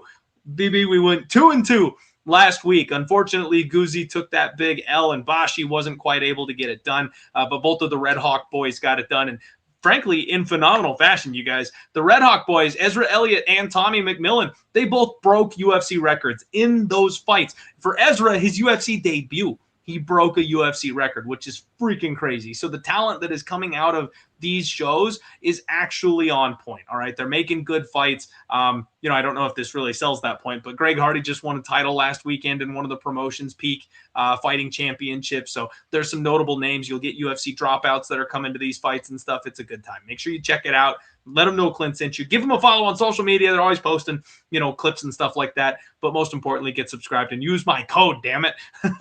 Welcome back, everybody. We are talking UFC Abu Dhabi. I am joined by my good friend VB MMA Picks. Please give him a follow. Check his information out in the description below on this show.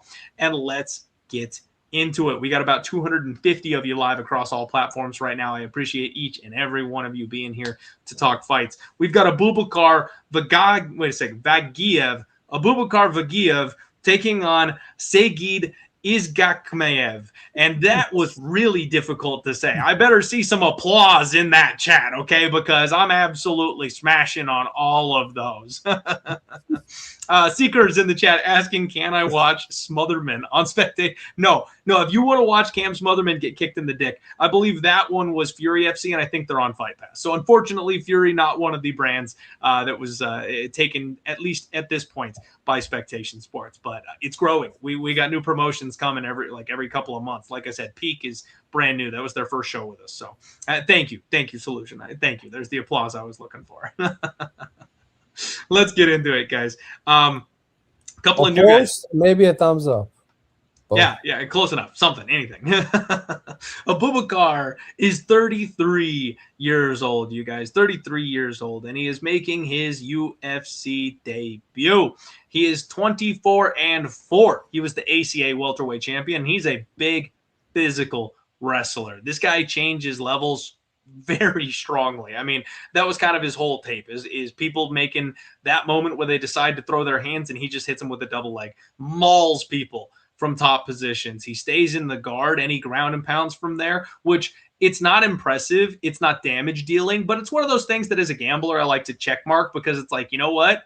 This guy's going to win minutes. He's going to sit in the guard where his opponent can't get off of his back, and then he's going to score. So the refs aren't even going to be like, oh, he's just holding him there. He's not doing anything. No, he's hammer fisting, right? Like he's not going to knock anybody out doing that shit, but it's going to win minutes in these fights. He has big clinch knees, and he looks like a great hammer. Like I mentioned, the blast double legs, he sends people across the cage. The only thing is I'm not sure how good he is as a nail.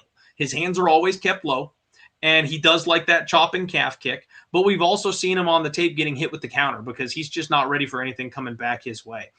Looks like he's been fighting a mid-level of competition. Like some of his more recent guys, you've got like these inflated resumes of 22-4 and stuff like that look great. But then you scroll down a little bit and it's like 21-11, 28-17, 17-6. It's like you can't just it's not all sunshine and roses here with this guy. He's got 3 losses by knockout. It's a weird one, VB. I feel like this guy could be really, really good. He also could be awful. He could just be a can crusher. He could be preying on these guys with a terrible level of competition, and I'm not sure which one it is right now. Saygid, his opponent, is 22-3. He's 31 years old, and he is 0-1 in the UFC. He lost his debut to Nicholas Dalby. He's a 1 FC transplant. He was stuck in contract hell, if you guys remember. We talked about this for his debut. When he came over from 1 FC, they basically had him on the shelf. They wouldn't let him go. It was a Conor McGregor situation. They wanted to bring him back and let him get his ass whooped on public television for a pay-per-view fee, and he wasn't going to do it. So he didn't fight since 2022. Everyone was really excited about this guy coming over here, and that hype was lost. I mean, complete aura dump. You go from that kind of a 22-2 record being the big deal over in 1 FC to getting your ass whooped by Nicholas Dalby in the UFC, and yeah, air's kind of out of the sails on that one. The way he fights, though, he reminds me of Tagir Ulanbekov a little bit. The way he's built physically, he's lanky, he's got really thin, skinny legs. He loads up on these big, rangy shots. He does have powerful one-at-a-time shots, nice crispy jab, which I do enjoy. He does have good killer instinct. When he gets people hurt, he knows how to follow up on it. He knows how to flurry. The takedowns are big. He'll suck your legs up and just kind of dump you on the mat. He's got a very, very good top game, smothering pressure. But, man, he has low volume. You look at his fight with Nicholas Dalby. Dalby is a guy we know, tough as nails, doesn't fuck off. He went 4 of 10 on takedowns against Dalby. He got 5 minutes of control time, and he landed just 20 significant strikes, VP. And I feel like that's borderline embarrassing. Like, it took everything he had to control Nicholas Dalby, and then when they were on the feet, he just wasn't throwing anything. He wasn't doing shit. So it became this low-volume slog, and Dalby is a master at edging those out and winning those kinds of fights. So this is a really tough fight for him. He loses his UFC debut. He's coming in kind of hyped up. People are excited about the kid. And then he has that kind of a performance, and the UFC's, all right, now we're going to fly you out there, and instead of giving you the show, we're going to put you up against somebody who's really dangerous. We're going to put you up against somebody from the area who could be very, very good and essentially take your spot and replace you. Not a fight that I'm really all that excited about because I didn't bet the Dalby fight. You guys know I can't bet Dalby fights. Nicholas Dalby is my worst enemy. I have no idea ever what to bet when it comes to Nick Dalby, so I knew not to get involved or like lay chalk on this guy or anything like that. But this fight makes even less sense because we're taking on a potentially overhyped UFC debutant. What do we do here? VB, I'm relying on you, man. I don't even see a line for this fight yet, so I'm not sure if we have a number right now, but I don't know what to do with this fight. And no matter what the number is, I'm probably going to be passing. So what I see is like minus 270 out there, but I don't even know if it's a real line. I guess, like that guy was very hard statistic fight for Abubakar, in my opinion, Mm-hmm. And that guy, Magomed, I hope he still fights in the UFC. I think he got signed. He was double champion ACA, that guy. And I mean, I have really high hopes for that guy. And same thing here with Abubakar, man. I really think Abubakar is going to be a problem, in this weight class. He can wrestle. He can strike. Saygid on short notice against this guy is going to have a lot of trouble, in my opinion. Saygid doesn't have a good card in the first place. On short notice, I don't think he'll look well. Mm. And I'm kind of surprised that Vagaev was let go from ACA, like he was champ over there. Last two wins against Dumanov and the guy Sangulov, two guys I respect, they're good fighters. And if you want to see like best MMA striking, like outside of the UFC, you should watch that fight, Sangulov and Vagaev. He pieced that guy up for 5 rounds. Sangulov has like one punch KO power. He like knocked people out left and right. That guy couldn't touch him, And yeah, man, it's gonna be very interesting. And even the guy Tuchalov has instant striking, good striking IQ. And Abubakar was jabbing him up, you know what I mean? And he was just outponing him. I thought he was gonna lose that fight actually, but after that fight, I was like, man, this guy is gonna be hard to beat. One problem with this dude though is his chin. He's been knocked out before. Actually, a couple times he's been knocked out. So he can be hurt. But man, even if you listen to Chimaev like hypes this guy up too a lot, when he spars with Chimaev regularly, he has pictures of him with Chimaev.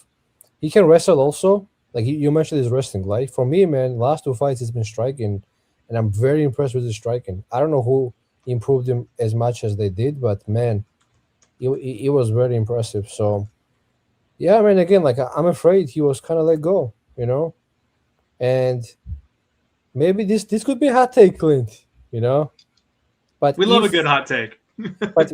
but we talked about testing pool, right? When people come to the UFC from these leagues, they're not the same, Yep. For example, Peter Yan came from ACA, but he's been freaking good, But some of these other guys hasn't been very good, right? But if he's the same guy that he looks on, like in those fights, not only is gonna win this fight, not only get ranked, I think he can fight for a title, Abubakar. Wow.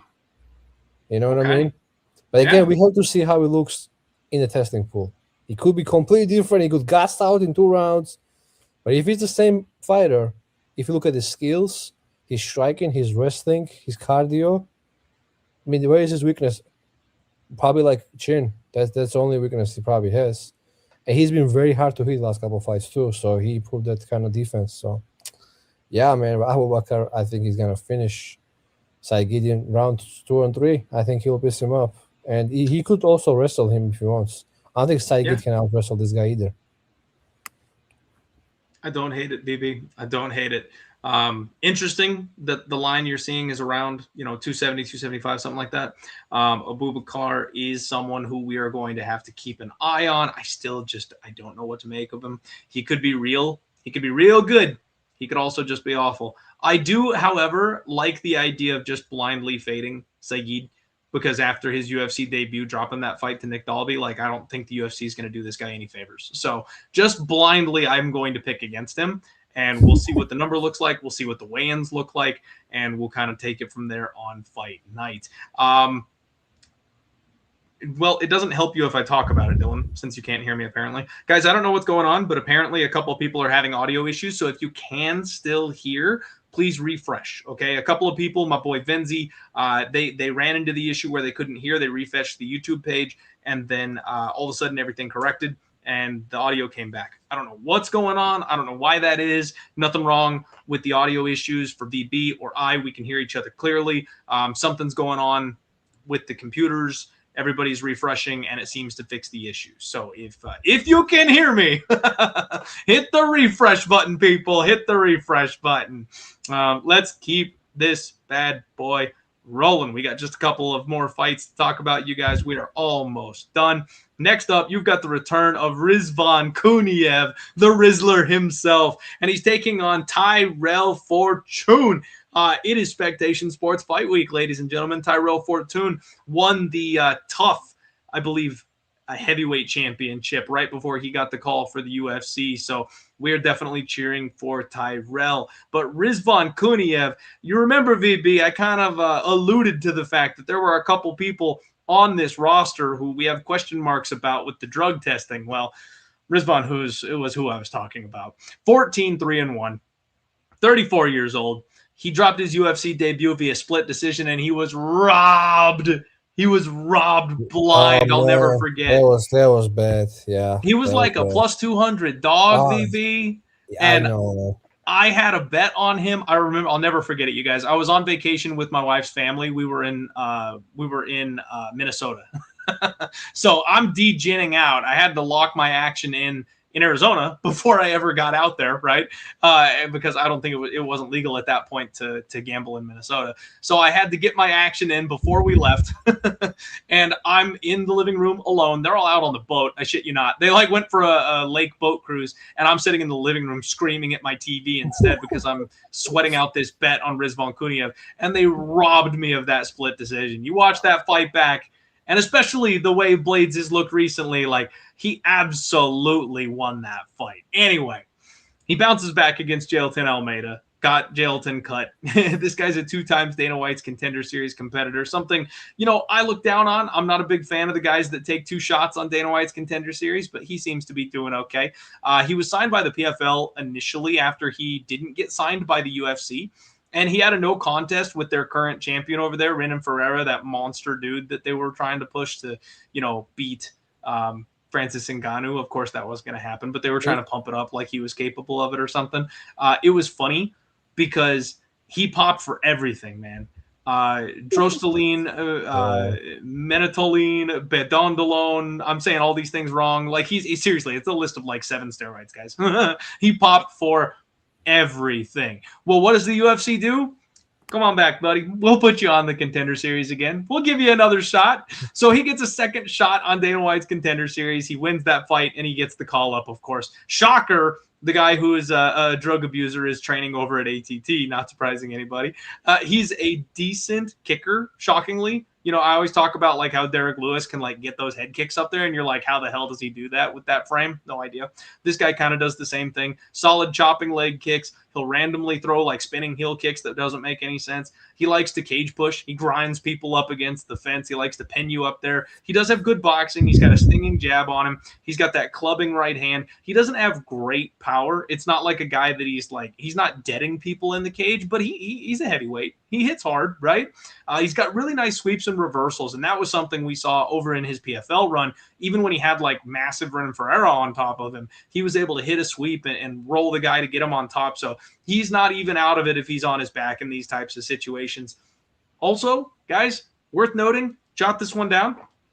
He's a cheater. Not only is he a drug cheat, I'm not talking about drugs. This man will cheat his ass off. And we're talking cage grabs, glove grabs, like every single dirty trick in the book, VB. I'm surprised he hasn't eye poked anybody yet because he will do anything to win his fights. And as far as I'm concerned these days, that's just good money. If you're betting on people who are going to pull that shit, they're not getting points deducted anymore. take it with a grain of salt. So it's something to be aware of, that the Rizzler is willing to cheat his way to a win. Tyrell Fortune, 18-3, 36 years old. He was in the PFL. He was in Bellator. And like I said, he ended up going down with the ship over there in those organizations. He got picked up by Ruff. He won the title over there. He also won the LXF heavyweight title before he got the call from the UFC. He's on a 3-fight KO streak before he ran into Marcin Tybura. I'll be honest, BB, when I was watching that fight, it felt like it was a little closer than it was. You know, upon rewatch, going back to it, you know, that's one of those ones that I go on Twitter and I'm like, are we sure? Like, did the judges score that right? And people were like, yeah, Clint, you're crazy. They did. Watching it back, I'm like, okay, you're right. They did. But in the moment, it didn't really feel like he was dominating that fight. It didn't feel like he was extending himself in that fight. It felt closer to me. He's big. He's quick for a heavyweight. He's got good, strong hips, good takedown defense, really good takedown defense, good balance, you know, a hard guy to take down. He has quick hands, but sometimes he can also be a little bit low volume. He's got a boxing heavy attack. That's really all he does. He did get KO'd by like Tim Johnson in the PFL Bellator, and he got heel hooked one time. So, you know, that was kind of surprising. He got caught by something like that. He's not a guy that gets finished a lot. So it seems like he's still got some juice in the tank here at 36 years old. This is a really intriguing fight to me, you guys. So I really thought, you know what, auto-click Rizvan Kuniev, especially because we're doing the Evan Ov thing. We're in Abu Dhabi. You take these guys that are going to be out there. Minus 285, DB. Minus 285. I don't like minus 285. I don't think Kuniev is great, right? I don't think he's that good. There's a 2-year age difference between these guys. Both of them are solid. Both of them are well-rounded. I think this is going to be a dogfight. I kind of feel like this is dog or pass. What do you make of this one, BB? Yeah, I mean, if you look at this fight, like just for the outside, let's say you're not watching every week, like you see like two heavyweights who are kind of like similar, right? They both have wrestling and some striking, you know what I mean? And look at this fight, like it should be a dog or pass, but then I look at like Fortune, and one thing like Rizvan has over Fortune is his durability, in my opinion, and his endurance, you know, also. Like Fortune, even against Tybura, as you mentioned, like in the 3rd round, he was winning the fight, whatever he was doing. Like he was still slowing down in a fight that he, you know, had a lot of success in. He didn't really like get knocked down, or you know what I mean? Like no real like big issues in that fight. They still slowed down. So I do think like Kuniev has a lot better cardio, you know, and he kind of stays apart like whole 15 minutes. And Fortune like sometimes just swings, goes for a takedown. But if he defends, sometimes ends up on his back, you know, like stuff like that I don't like to see. And yeah, I mean, both of them I think will shoot takedowns, but I do think like Kuniev is gonna be the one getting them, you know. I think he will be the one also like ending up on top. Instead of like sprawling, he may just kind of push him away and just get on top here. Because Fortune is, as somebody said in the comments, MMA Locker actually, he's saying he's an NCAA wrestler, right? So he will probably shoot here, but it's gonna be hard to take Kuniev down because he sprawls very well. Blades had very hard time taking him down also, and that's why I bet him, because he has good takedown defense. And Clint, we got robbed. I mean, what happened to damage versus control or whatever? You know what the heck? Yep. I mean, he had Blades bloodied up and hurt, and I don't know how Blades won that fight, man. That was crazy. But yeah, the price tag is the only problem here. As you mentioned, it's minus 285. So, you know, what if, you know, freaking Fortune comes out and just swings overhand and knocks this guy out or something? It's his heavyweight, you know? It could happen. Mm-hmm. But I lean towards Kuniev kind of controlling this fight and ending up on top. And as the fight goes on, especially in 2 and 3, I think he will be on top more. So especially in 2 and 3, I just think Kuniev kind of edges it out, you know. Round 1 probably is going to be close. Maybe Tyrell can win it even, you know. But in 2 and 3, I just don't trust Tyrell's cardio, you know. I feel like this fight goes the distance. Yeah, possibly. Yeah, I agree. Where's the over? That's a good question, actually. It's at minus 130. It's a 2.5, minus 140 for the over 2.5. So the 140, books yeah. kind of agree with me. Yeah, for a heavyweight fight, the over to be chalk, yeah. It's not very common, right? I But, prefer 1.5s at heavyweight, but I Right. do think that these guys will get tired and it'll turn into a wrestling match as it gets. Yeah, that's gonna be like cage pushing here, both of these guys. Yeah. You know, in those kind of fights, and you have the under, you're like very, very angry, right? Worst feeling in the yeah. world to have an under when they start laying on each other. Oh man, don't do it. Yeah. And just to clarify here real quick, MMA locker room saying that he interviewed him and he was saying he was from lights out in PFL, not spectation. No, he moonlighted over in rough for one fight, man. He took the rough heavyweight championship right smack in the middle, and that's on spectation. So he did also do lights out, yes, but he came over to rough for a fight and he won the belt, and so he's by all means a spectation sports fighter at that point because he got the belt. So dog or pass, I think for me. I think another one where we've seen evidence that this guy can be in greasy, hairy fights. And you know what, VB? What's been weird lately is I feel like when we go to these cards out there in the desert, it's like we always think they're going to rig it for the hometown guys. How many times have we seen a split decision go the wrong way? Like in Abu Dhabi. Yeah. Where you're like, no way they're going to rob the Ev or the Ov. And then they do. And it's I can't remember who it was. But I feel like it was one of those ones where it was a bad card, too, where it was like 30-27s or something, where I was like, what the fuck? And they totally took it from the hometown guy. That's been happening a lot. Can't remember now, honestly. You know what I'm talking about, though? Didn't that just happen like the last time we were out there? Yeah. So I think so. Yeah. Yeah. So I'm cautious on this one. I'm not laying minus 285 on the Rizzler, you guys. Even if he wins the fight, I'm not laying minus 285 on the Rizzler. Let's keep it moving. Next fight up, you've got Damian Rzepecki? How do you say that? Because the RZ throws me off here. Damian Rzepecki taking on Magomed Zaynukov, and that is none other than Chanko, otherwise known as John Pork, ladies and gentlemen. Baby, what is this guy needs to get with the PR team, okay? Habib needs to sit him down because he doesn't understand. When the team, when the crowd, when all the fans, when they go, buddy, your name is John Pork. You steer into that shit. He's like, no. Call me Chanko. Call me. I am not John Pork. Call me Chanko. No, bitch, you're John Pork. That's the nickname we the people have chosen. You're John Pork for life, buddy. He needs to embrace it because he's going to just ruin his fan base by trying to argue against it. You don't get to decide here. Man.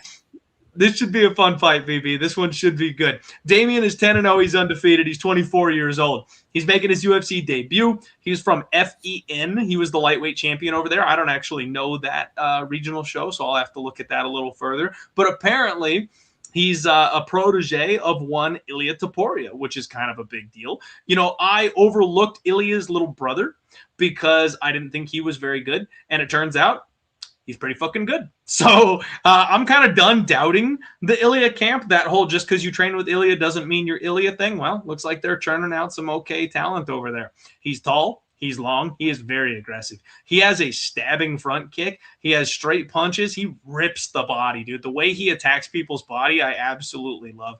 He has a lot of stance switches. He feints a lot, and he really flows with his combos. When he gets going, it's like 3 and 4 punch combos a lot. I've seen him taken down. His submission defense checks out pretty well. He's very fast. He's got high output, and he's got 3 round 2 finishes, and he's got 3 round 3 finishes, you guys. This is the kind of fighter that I like, VB. This is a guy who is violent, who puts it on people, and he's not front-loaded for finishing power. He'll just piece you apart. He'll dice you up. He'll drain your gas tank, and he'll get you out of there late. Kind of reminds me of like what Tommy McMillan did just this last fight on Saturday. I love guys like that break people with weaponized cardio. He did get finished twice in his amateur career, you guys, so just something worth noting. He's been finished in the first round twice. That was a long time ago, so I don't want to hold that against him, but it bears noting. Really questionable level of opposition. Like a lot of these guys, especially from these high-profile camps, they're making sure they know exactly who their boys are fighting. They're making sure they're giving them good fights. They're making sure they're building them good records. So they protected this kid. He's got a very, very padded record. He could be really fucking good, or he could be a complete fraud. We'll find out.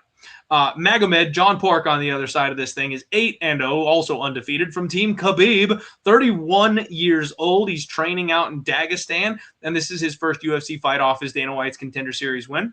He flows really well on the feet for being from Team Grapplefuck, VB. Like, I thought he was going to be the mauling wrestler type, but he really strikes very cleanly, man. Nice kicking game. You know, on Dana White's Contender Series, he opened up with like 5 straight calf kicks and just chopped his opponent down. He likes his teep. He likes his push kick. He uses that thing. It's almost like a jab. He like controls the range by just flicking that front kick out and stabbing the abs of his opponent. It's very effective. He doesn't move his head much.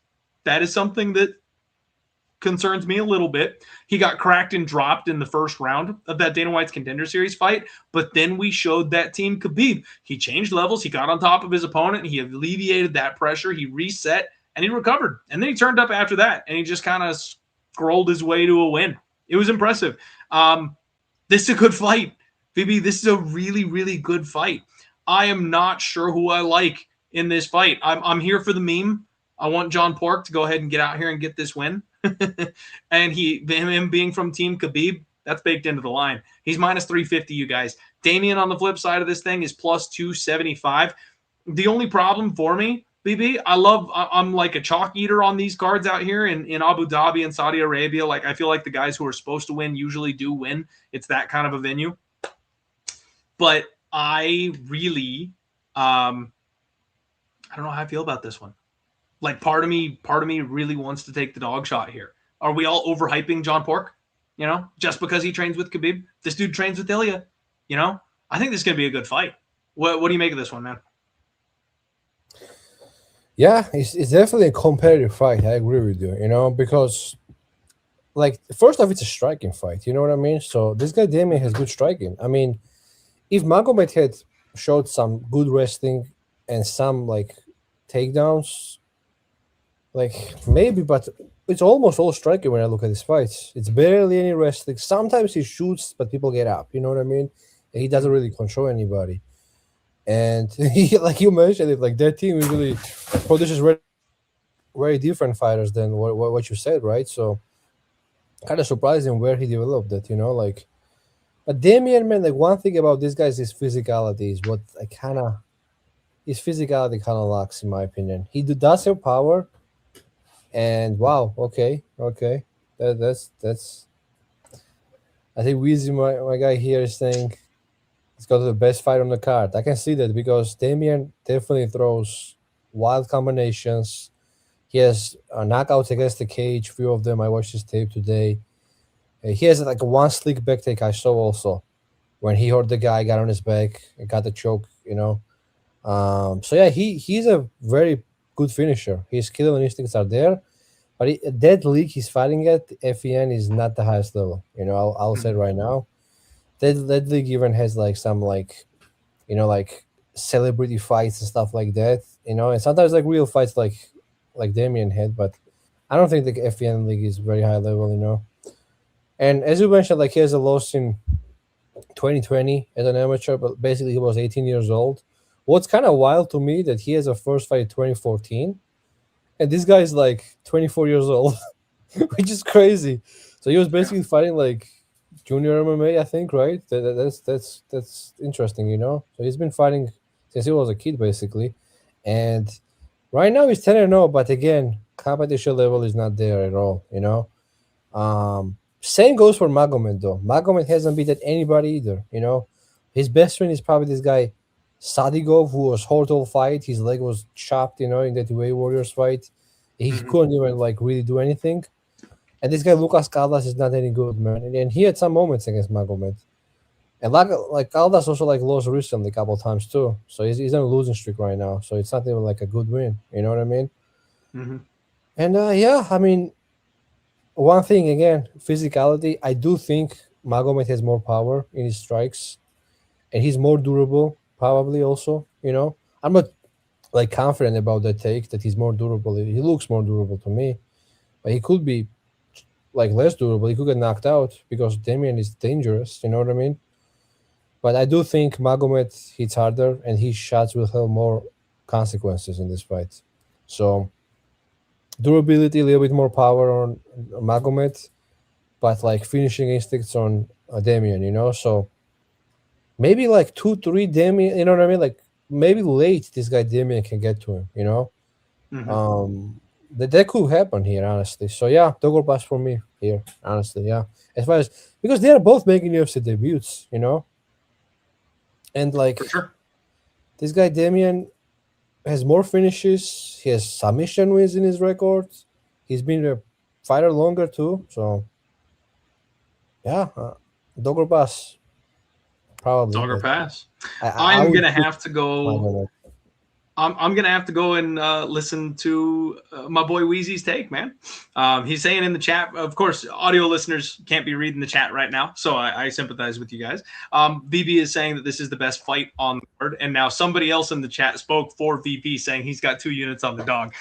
That's unverified. That's unverified. I don't know if that's true, but it's an absolute banger fight. And a great note here by my uncle Wheezy says Mateusz Rebecki was the previous FEN lightweight champion. So Mateusz Rebecki, while he hasn't been like, just a killer or anything like that in the UFC, he's had some ups and downs. He's been a decent UFC fighter. Both these guys have good experience. Both these guys are making their UFC debut. It's a very, very intriguing fight. This is absolutely a banger. For me, VB, I think it would be dog or pass just based on this number. And I want to see spreads. Pardon me. I want to see the spread numbers because I think you can get a +3.5 on this kid, and that looks good. Pardon me while I get a drink real quick. Oh, it doesn't usually happen on the show. I swallowed wrong, choking on my own spit. I'm going to die right here on camera for you guys. Oh, my goodness. We have a lot of underdogs to catch this Saturday. I was trying to work my way through it. You know how just it lodges in there and it's not going anywhere? Yeah. I was like, fuck. I'm not going to be able to talk my way out of this one. I want to ask Weezy. Do you have round 2 or 3 also by chance? Because he could. Woo! Verified. BB put 2 units on the dog, +275 says the line is way off. And you know what? BB, that's all I need, man. That is all I need because I was already looking this. Yeah. I'm already sketched out on John Pork. Link Memorial Dog of the Week, folks. I was going to be a coward. Gosh. I was going to be a coward, and I was going to take the spread, and you know what? I'm still going to do that. What I'm going to do, you guys, when the spread numbers drop, I'm going to take the +3.5, the +5.5, whatever that number ends up looking like, and I'm going to bet that, and then I'm also going to bet the money line. So that way it's small exposure on the money line. If it's a close fight and they give it to John Pork, then, I'll break even on it at least, something like that. That's how I'm going to approach it. Yeah. I think it's going to be a good fight. The real Bobby says put the tinfoil cap on as you die for legend status. Poor VB's gonna be sitting here not knowing what to do. I'm just gonna be keeled off to the side. You guys can see the tinfoil hat a little bit. Stream still live. I will be very interested, Clint, to see round 3 prop. In this fight too, man. If round 3 prop is +3,000 or something insane, we've seen Magomed slow down before. Yeah, for sure, for sure. I think it's going to be very interesting. I like this fight. I like it a lot. And I like it even better now that I've got my my Uncle Wheezy's blessing. All right, guys. We have a couple more fights to talk about. We're getting to the good stuff here. Actually, that was probably the good stuff. That's my main event, Wheezy. Islam Dulatov takes on Wellington Turman. We go from maybe the most excited, most competitive, most hyped up fight on the card to a one-sided ass beating. Wellington Turman, you guys. I've had a bone to pick with this guy for years. 18-8, 29 years old. It looks like he might have left Teixeira MMA and Fitness. I know he was there for a long time. I'm not seeing any stuff from them on his socials and stuff like that. But he's on a 3-fight losing streak. In his last fight, he got submitted by Jared Gooden. Now, no hate. I like Jared Gooden. He's a friend of the show, right? My boy Dan Levy knows him personally. He was a guy we cheered for. He's a guy I bet on a couple times.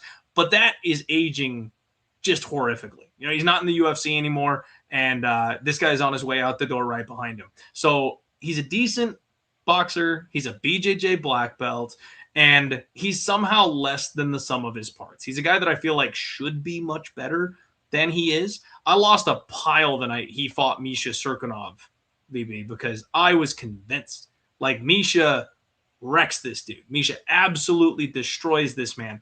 And he hit him with the flukiest, women's MMAist, bullshittiest armbar a BJJ black belt should never have been tapped with, but that's how I lost that night. Timing takedowns. Oh, boy. That's oh, what? How did that happen so quickly? Right up. We're cruising. It's round 2. He's taking over. Turman is fading. And then he tapped faster than any Brazilian Jiu-Jitsu black belt in history. I was so embarrassed. I was embarrassed for him, not for me. I was pissed because he lit my money on fire. I do not like Wellington Turman, and I've got a bone to pick with him ever since. But either way, he's not doing very well. He's not a very good fighter at this stage. Islam Dulatov is 12-1. He's 27 years old. He is from Germany, which is interesting with the last name there. He's 1-0 so far in the UFC off Dana White's Contender Series. He has a 100% finish rate. His only loss came by way of decision, and we had to say an early eulogy for Adam Fugit last time. Wheezy. I'm sorry, not Wheezy. VB. I'm thinking about Wheezy in the chat now. Wheezy, you're rent-free in my head right now. Adam Fugit is like a mangy old dog that I like. He's a little slow, but like he's tough as nails. I always was like rooting for him, that kind of thing. We knew what was coming. That one. That was Yeah, you heard it.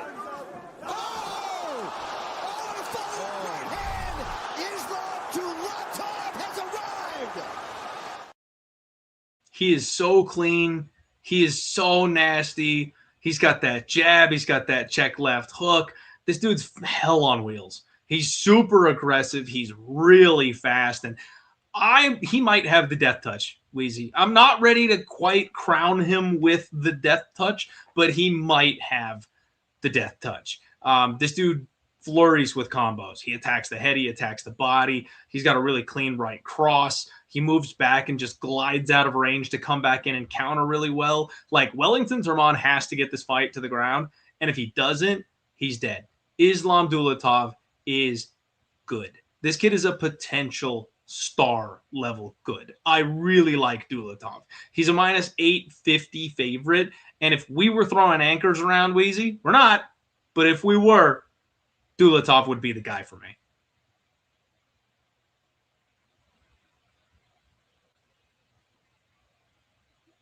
We still got you, VB? You might be muted. I'm here, brother. Yeah. There he is. There he is. Yeah, I mean, Dulatov definitely is a great finisher, right? He has one punch KO power. I bet him to last fight, against Fugit. I mean, it was kind of like clear path for him. One loss he has, Dulatov, was by grappling. The guy he fought, the guy Polokai, I think his name. There was a crazy fight. They went back and forth. Polokai was able to get him down in rounds 2 and 3. Dulatov was going for like stops from his back. He had the triangle from his back at one point locked in. In round 3, he gets mounted by Polokai.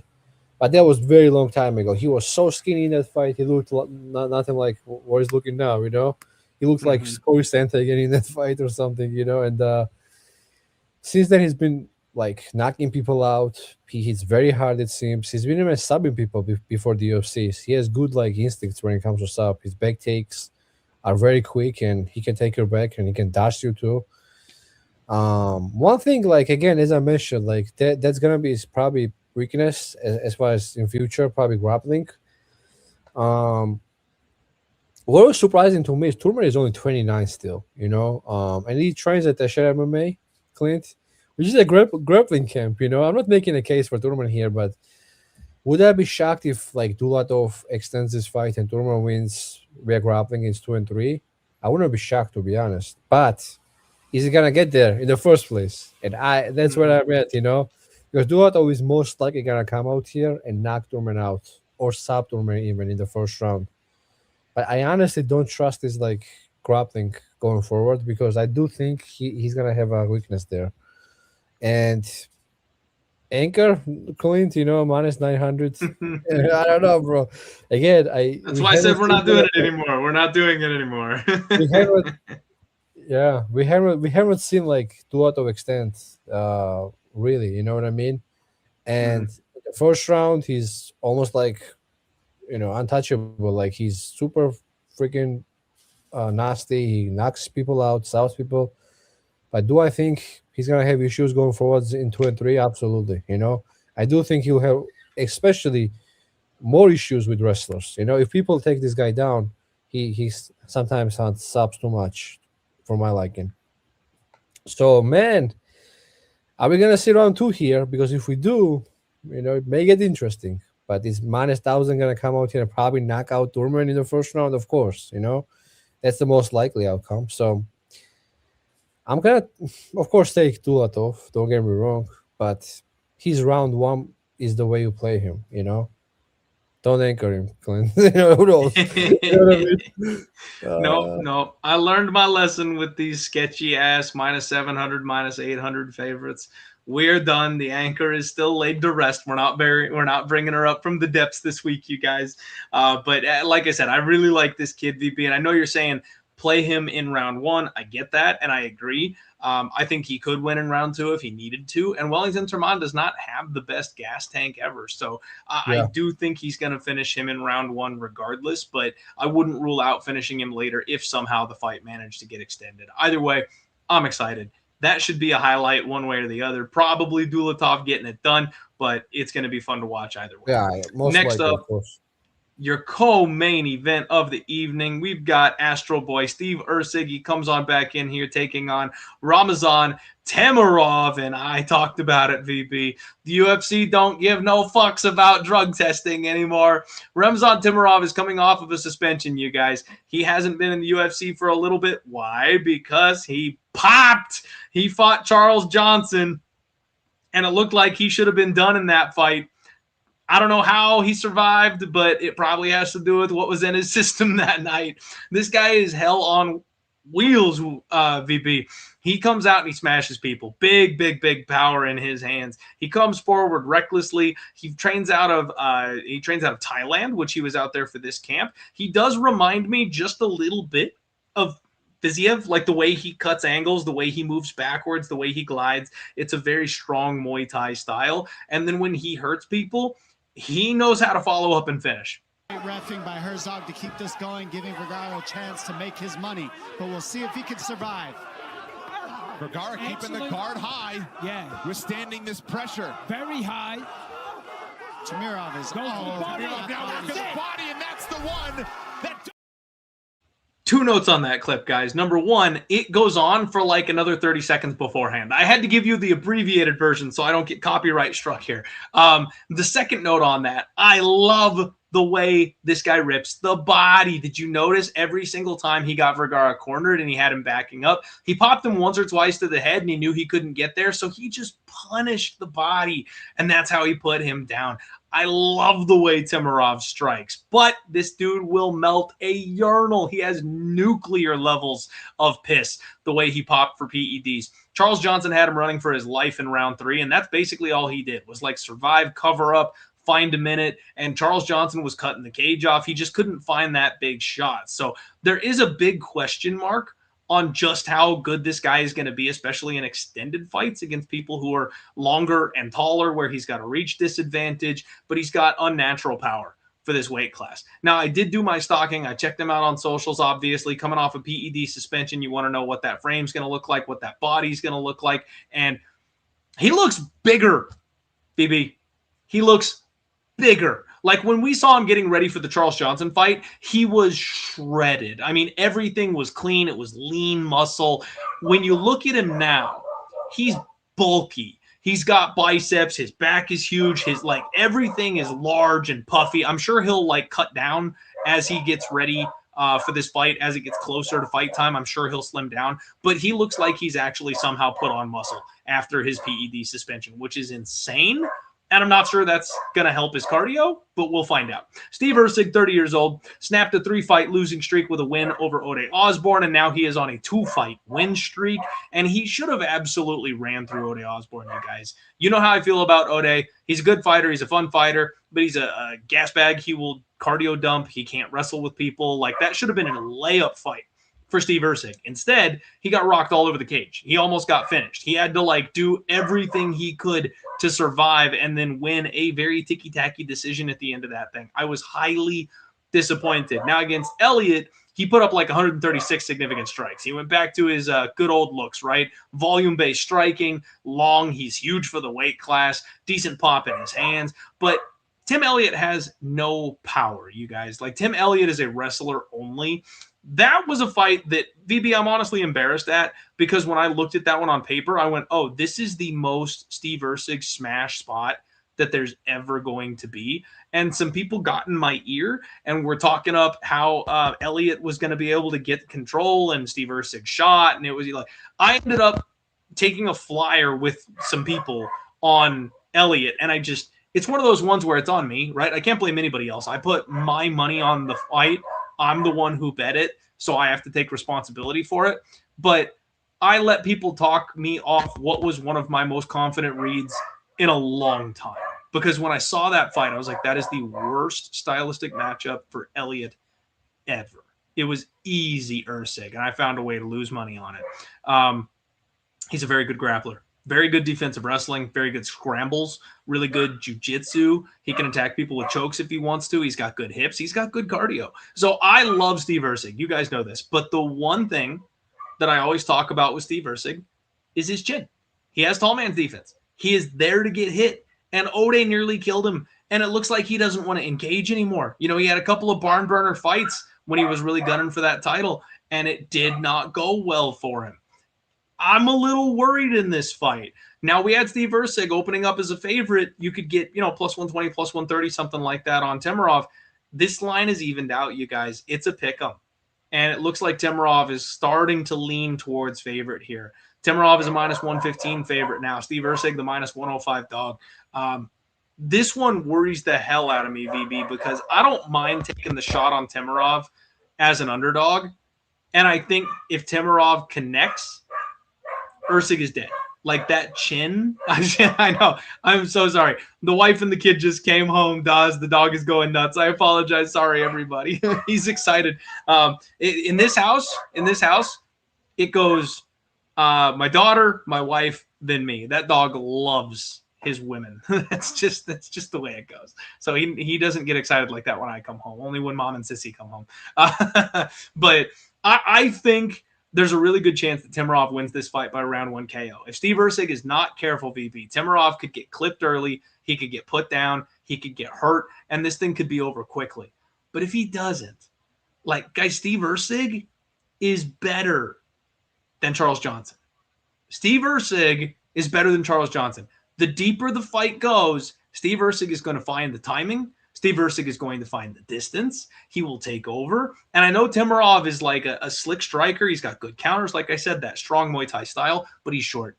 He's stocky. He's going to be at a significant disadvantage here for this fight. And the way he backpedals, a guy like Steve Erceg is just going to keep firing those jabs out at him. He's just going to keep him on the end of his range. As long as he avoids the bomb coming back his direction when Temirov finally decides to bite down and just swing for the fences, as long as he just avoids that shot, Steve Erceg is going to cruise. This is a live bet spot for me. I need to stay off at pre-flop because I can see Temirov just folding Erceg early. If he doesn't, or especially if he hurts him, I think I want Steve Erceg live at the end of round 1, BB. I think that's how I'm playing this, is that I think it'll get extended, and I think it's an Erceg by decision spot. That's how I'm picking it going in, but with the massive caveat that Temirov could very easily win this fight by round 1 KO. He could, yeah. He definitely could. This is, in my opinion, the hardest fight to call, And I've been very good betting Steve Erceg. I bet him against Elliott last time. I don't know why people kept hammering. Sorry, Clint, but somebody, that happened. I mean, it happens, like I said, VP, I got in my head. I listened to a few too many other people, and you know what? That was one of those moments where I was just kind of doubting my whole process. So I wasn't standing firm on my own study. I wasn't standing firm on my own reads because I was like, I've been wrong so often lately. It was one of those spots where I talked myself into what I was hearing instead of what my own eyes saw. Right. And I was big on him there. I bet him against Ode. I faded him against Moreno. I had a big bet on Guy France, which was he was doing well in that fight, but I got caught him in the first round. So yeah, Pantoja fight very close. I bet Pantoja, but I don't think he was like amazing bet because he was like 2-2 going to round 5, and Erceg did well in round 5 even though he lost. So yeah, I've been very profitable betting Erceg. I think I'm 7-1 or something on him. So yeah, I've been doing well betting him. As far as like Temirov goes, like I don't know what to make of him because we saw one fight where he like lands big strikes and then he basically runs away for like last 7 minutes. You know what I mean? Mhm. So it's like I don't know what to make of that. I do think he has a lot of power, and I do think that Erceg can't get hit by this guy clean. Because Very much. Yes. Erceg's chin is sometimes, as you mentioned, is up in the air. So yeah, hardest fight to call. But again, Erceg has a good job that he uses. He has faster hands. He has good footwork. But again, almost every fight he gets hurt, man. Even against Aliev, somehow in the first round he gets caught by something. Remember? So it's probably gonna be like Temirov landing something at some point. Could be like moments versus minutes fight too. Honestly. Hmm. And it's kind of hard to say who wins that. Yeah, I lean Erceg a little here, but it's very hard fight to call. And usually, like when you look at the fight, if somebody has a more finishing upside, you probably should side with them. You know what I mean? And that's Temirov here. So he could be the side, but again, I do think his striking is a little bit too wild. And Erceg is gonna use his jab here and probably damage Temirov's face with those jabs, and his nose is probably gonna be red, and stuff like that. So yeah, I like to see this fight extend, so I kind of get more info on Temirov and his cardio, even though he went 3 rounds last fight. I wish this fight extends, but again, half of the fights, I always say this, half of the fights doesn't go to a decision.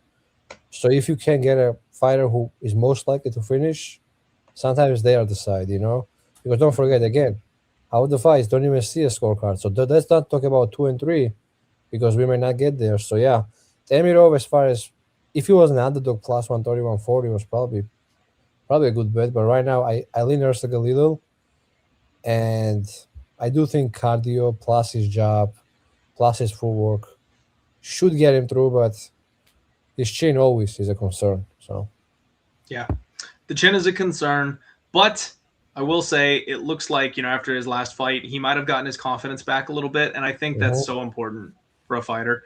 This guy, he could be the champion of the world right now. We always talk about it that he was 1 round away from beating Pantoja, something that nobody else has ever gotten close to. He was very close to being the UFC champion. And if he had hung on for that final round, things look a lot different. Right. So what do you think about his grappling here, Clint? Like that's the only thing I can't have a good read on. Temirov sometimes grapples, but not sure where his grappling really is. It's a good question because I'm not entirely sure what to make of his grappling in this fight. I do think he can grapple. I know he's capable of grappling, but he's more of a scramble guy. He's not a great wrestler. He's a good counter wrestler. He's got good hips. So I don't think Temirov's going to be anywhere near sniffing a takedown in this fight. He doesn't really look for them in the first place, but if he does, I don't think he's going to get them. And then if it gets on the ground, I think that Erceg is going to have just a massive grappling advantage. That would be a very poor choice. And as the fight gets extended, especially if he has a hard time with tracking this guy down, I think he could go to the wrestling. I think that's a real path to victory deep in this fight for Erceg. Another reason why I think this is a decision kind of spot, because if you're worried about this guy throwing punches at you, get some blood in his arms, put him on his back, and slow him down. That's the answer for a guy that wings big, powerful punches. So I think there's a very real possibility that Erceg grinds his way to a decision victory here in this fight. Right. Yeah. But it's going to be hairy. Back kicks are probably there. He could be there, right? If Erceg could take his back, if this guy gets tired, then maybe shoots or, you know what I mean? Yeah. Maybe Erceg can get on his back and do some actual decent damage there. Who knows? For sure. Again, I don't know. Good note from Dylan here says the 2 fighters that came back from roid steroids went 0-2. So just something worth noting, a trend, people coming back from their steroid popping They are not doing well in the UFC at the moment. So something everybody should maybe keep an eye on.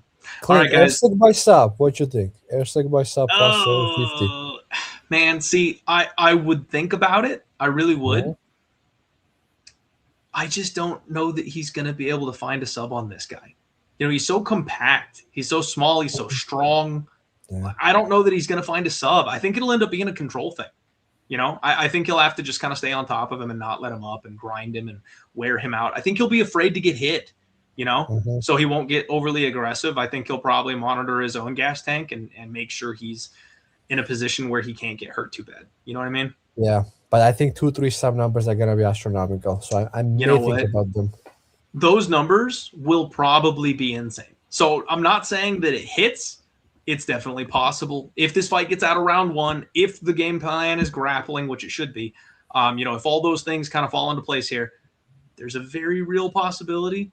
And I could see it, you know, definitely possible. I just hit, by the way, Royal round 3 sub plus 3,000 2 weeks ago. It was amazing. Saw that, you dirty dog. I was saying, VV, that's a fight that should have been an auto click for me on Royval, you know, and I was like 2 years ago, I would have bet it without even thinking about it. And I talked myself into the hype of Loner Kavanaugh and missed an opportunity. So props to you, because that's a huge score. And that was a hell of a fight. Thank you. To be fair, it did look like he was dead. Yeah. He basically was out on his feet in like the first round of that fight. So even more delicious to cash that ticket. Yeah, absolutely. I actually had like Gavin in a parlay, and I had like a hedge. I was thinking, what should I hedge with? And I just put 3.3 on round 3 sub. There you go. Here he comes to win 9. But I see all of you in the hedge. comments. I want to give him a shout out. What a beautiful hedge. You love to see it. All right, guys, let's keep it rolling because we got the main event here to talk about now. Last fight of the night. Hit that like button, get subscribed. Let's go. Magomed Ankalaev, and he takes on Bogdan Guskov. Bogdan coming up here on short notice. Magomed Ankalaev was supposed to fight Khalil Roundtree. Bogdan Guskov was supposed to run it back with Jan Blachowicz after their draw. Things are getting shuffled around to make sure we've got a main event here still on Saturday. Interesting spot because Magomed Ankalaev, he's coming off of winning the UFC's light heavyweight title against Alex Pereira. We all know it's very clearly documented that Alex Pereira was not 100%. He was very injured coming into that fight, and he got dog-walked by Magomed Ankalaev.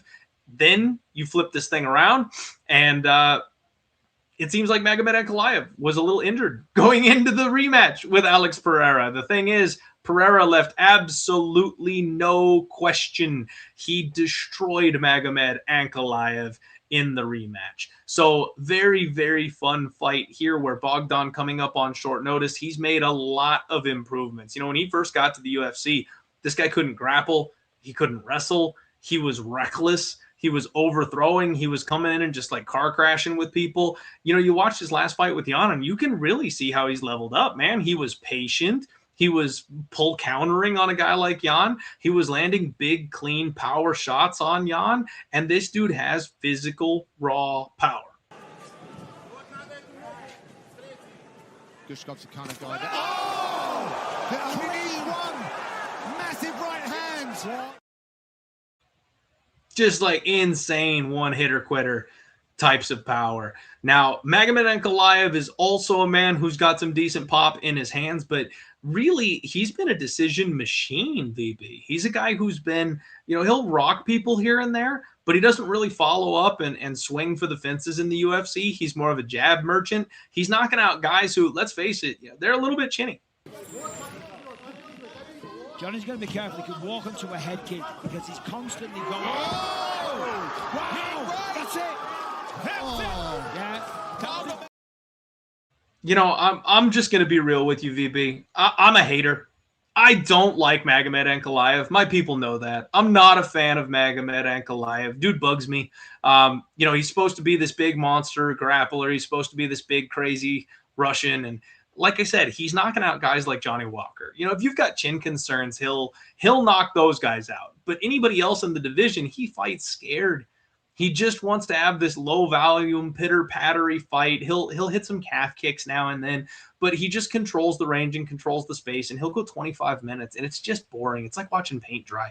I do not like watching Magomed Ankalaev fight. I'm very happy when he doesn't have the belt. Now, with Alex Pereira not here, there's a very good chance he's going to end up with the belt back, unfortunately. But one thing I've always criticized with Magomed Ankalaev, I actually don't think he's got the greatest chin ever. When he gets in boxing range, guys really can hit and hurt him. I mean, I remember all the way back in the day, Ion Cutelaba cracked him when they got into a boxing exchange. He hurt him. You know, Alex Pereira had him wobbled multiple times and then knocked him out in the second fight. Bogdan Guskov doesn't have that level of smooth kickboxing or boxing or, you know, clinch work, things like that. So I don't think he's the man who's going to be able to pull off what I'm envisioning in my head, but he certainly does have the raw power to do it. So if he clips Magomed Ankalaev, I actually could see Bogdan Guskov knocking this dude out. It's crazy to say. He's got a puncher's chance of all puncher's chances, but it's absolutely there. Plus 400 on Bogdan Guskov, minus 550 on Magomed Ankalaev. And I'll be rooting my ass off for Guskov. I want everything in my soul for Bogdan Guskov to win this fight and to win it by knockout. This is a hate watch for me. And I don't like laying this kind of chalk on a guy like Magomed, but let's face it, with Alex Pereira out of the division, he's basically the champion, right? He is the uncrowned king of this weight class with both champs out, sidelined, injured. And it's hard to argue against him in a spot like this. We could see the bag Bogdan Guskov, the guy who got, you know, just leveled. We could see him right back, you know, very, very quickly in a fight like this. This is a huge step up in competition. This is straight into the deep end. And I know he looked good against Jan Blachowicz in his last fight, but he got a 10-8 round, and he actually lost the other 2 rounds. So 41-year-old Jan Blachowicz was able to beat this guy over a 15-minute fight, and he kind of got lucky that he hit him with a big enough shot to sit him down. Otherwise, he would have lost that fight cleanly on all 3 judges' scorecards. So I got to pick Magomed Ankalaev, and I do think if Magomed wants to finish this fight that he can. You remember the UFC debut of Bogdan Guskov where he got submitted by Alexander Volkov? Like, if we want to see anything from Magomed, he better win this fight. Like, this is a statement opportunity. He better win this fight inside the distance if he wants that belt back, because if he drags this guy on short notice to a decision, that's just going to be gross, man. Yeah, bro. If this goes to a decision, just send Ankalaev to, I don't know where, PFL maybe, you know, straight there. And Seriously, you said, like, cut him. The UFC is cutting relevant guys left and right for being boring. I mean, give the treatment to Magomed Ankalaev, please. I mean, they cut Muhammad Mokaev, who was freaking, I don't know, man, like Charles Oliveira compared to this guy. You know what I mean? Yep. Mokaev was a lot more excited than Ankalaev, to me at least. I don't know. And you said, like, Jan is 40. Well, he's 43 years old, bro. Jan is 43, Clint. And he was able to get a draw with Guskov, you know? And I think the comments, Green King is saying, I had the under in 1.5, you get KO, yeah. Happens with Ank, you know? Somebody saying hammer the under 2.5. I would never really hammer under with Ankalaev, you know, like, to be honest. this guy may not even do anything for like 3 rounds and then start fighting. But to make it like short and simple, this should be Ankalaev here, you know.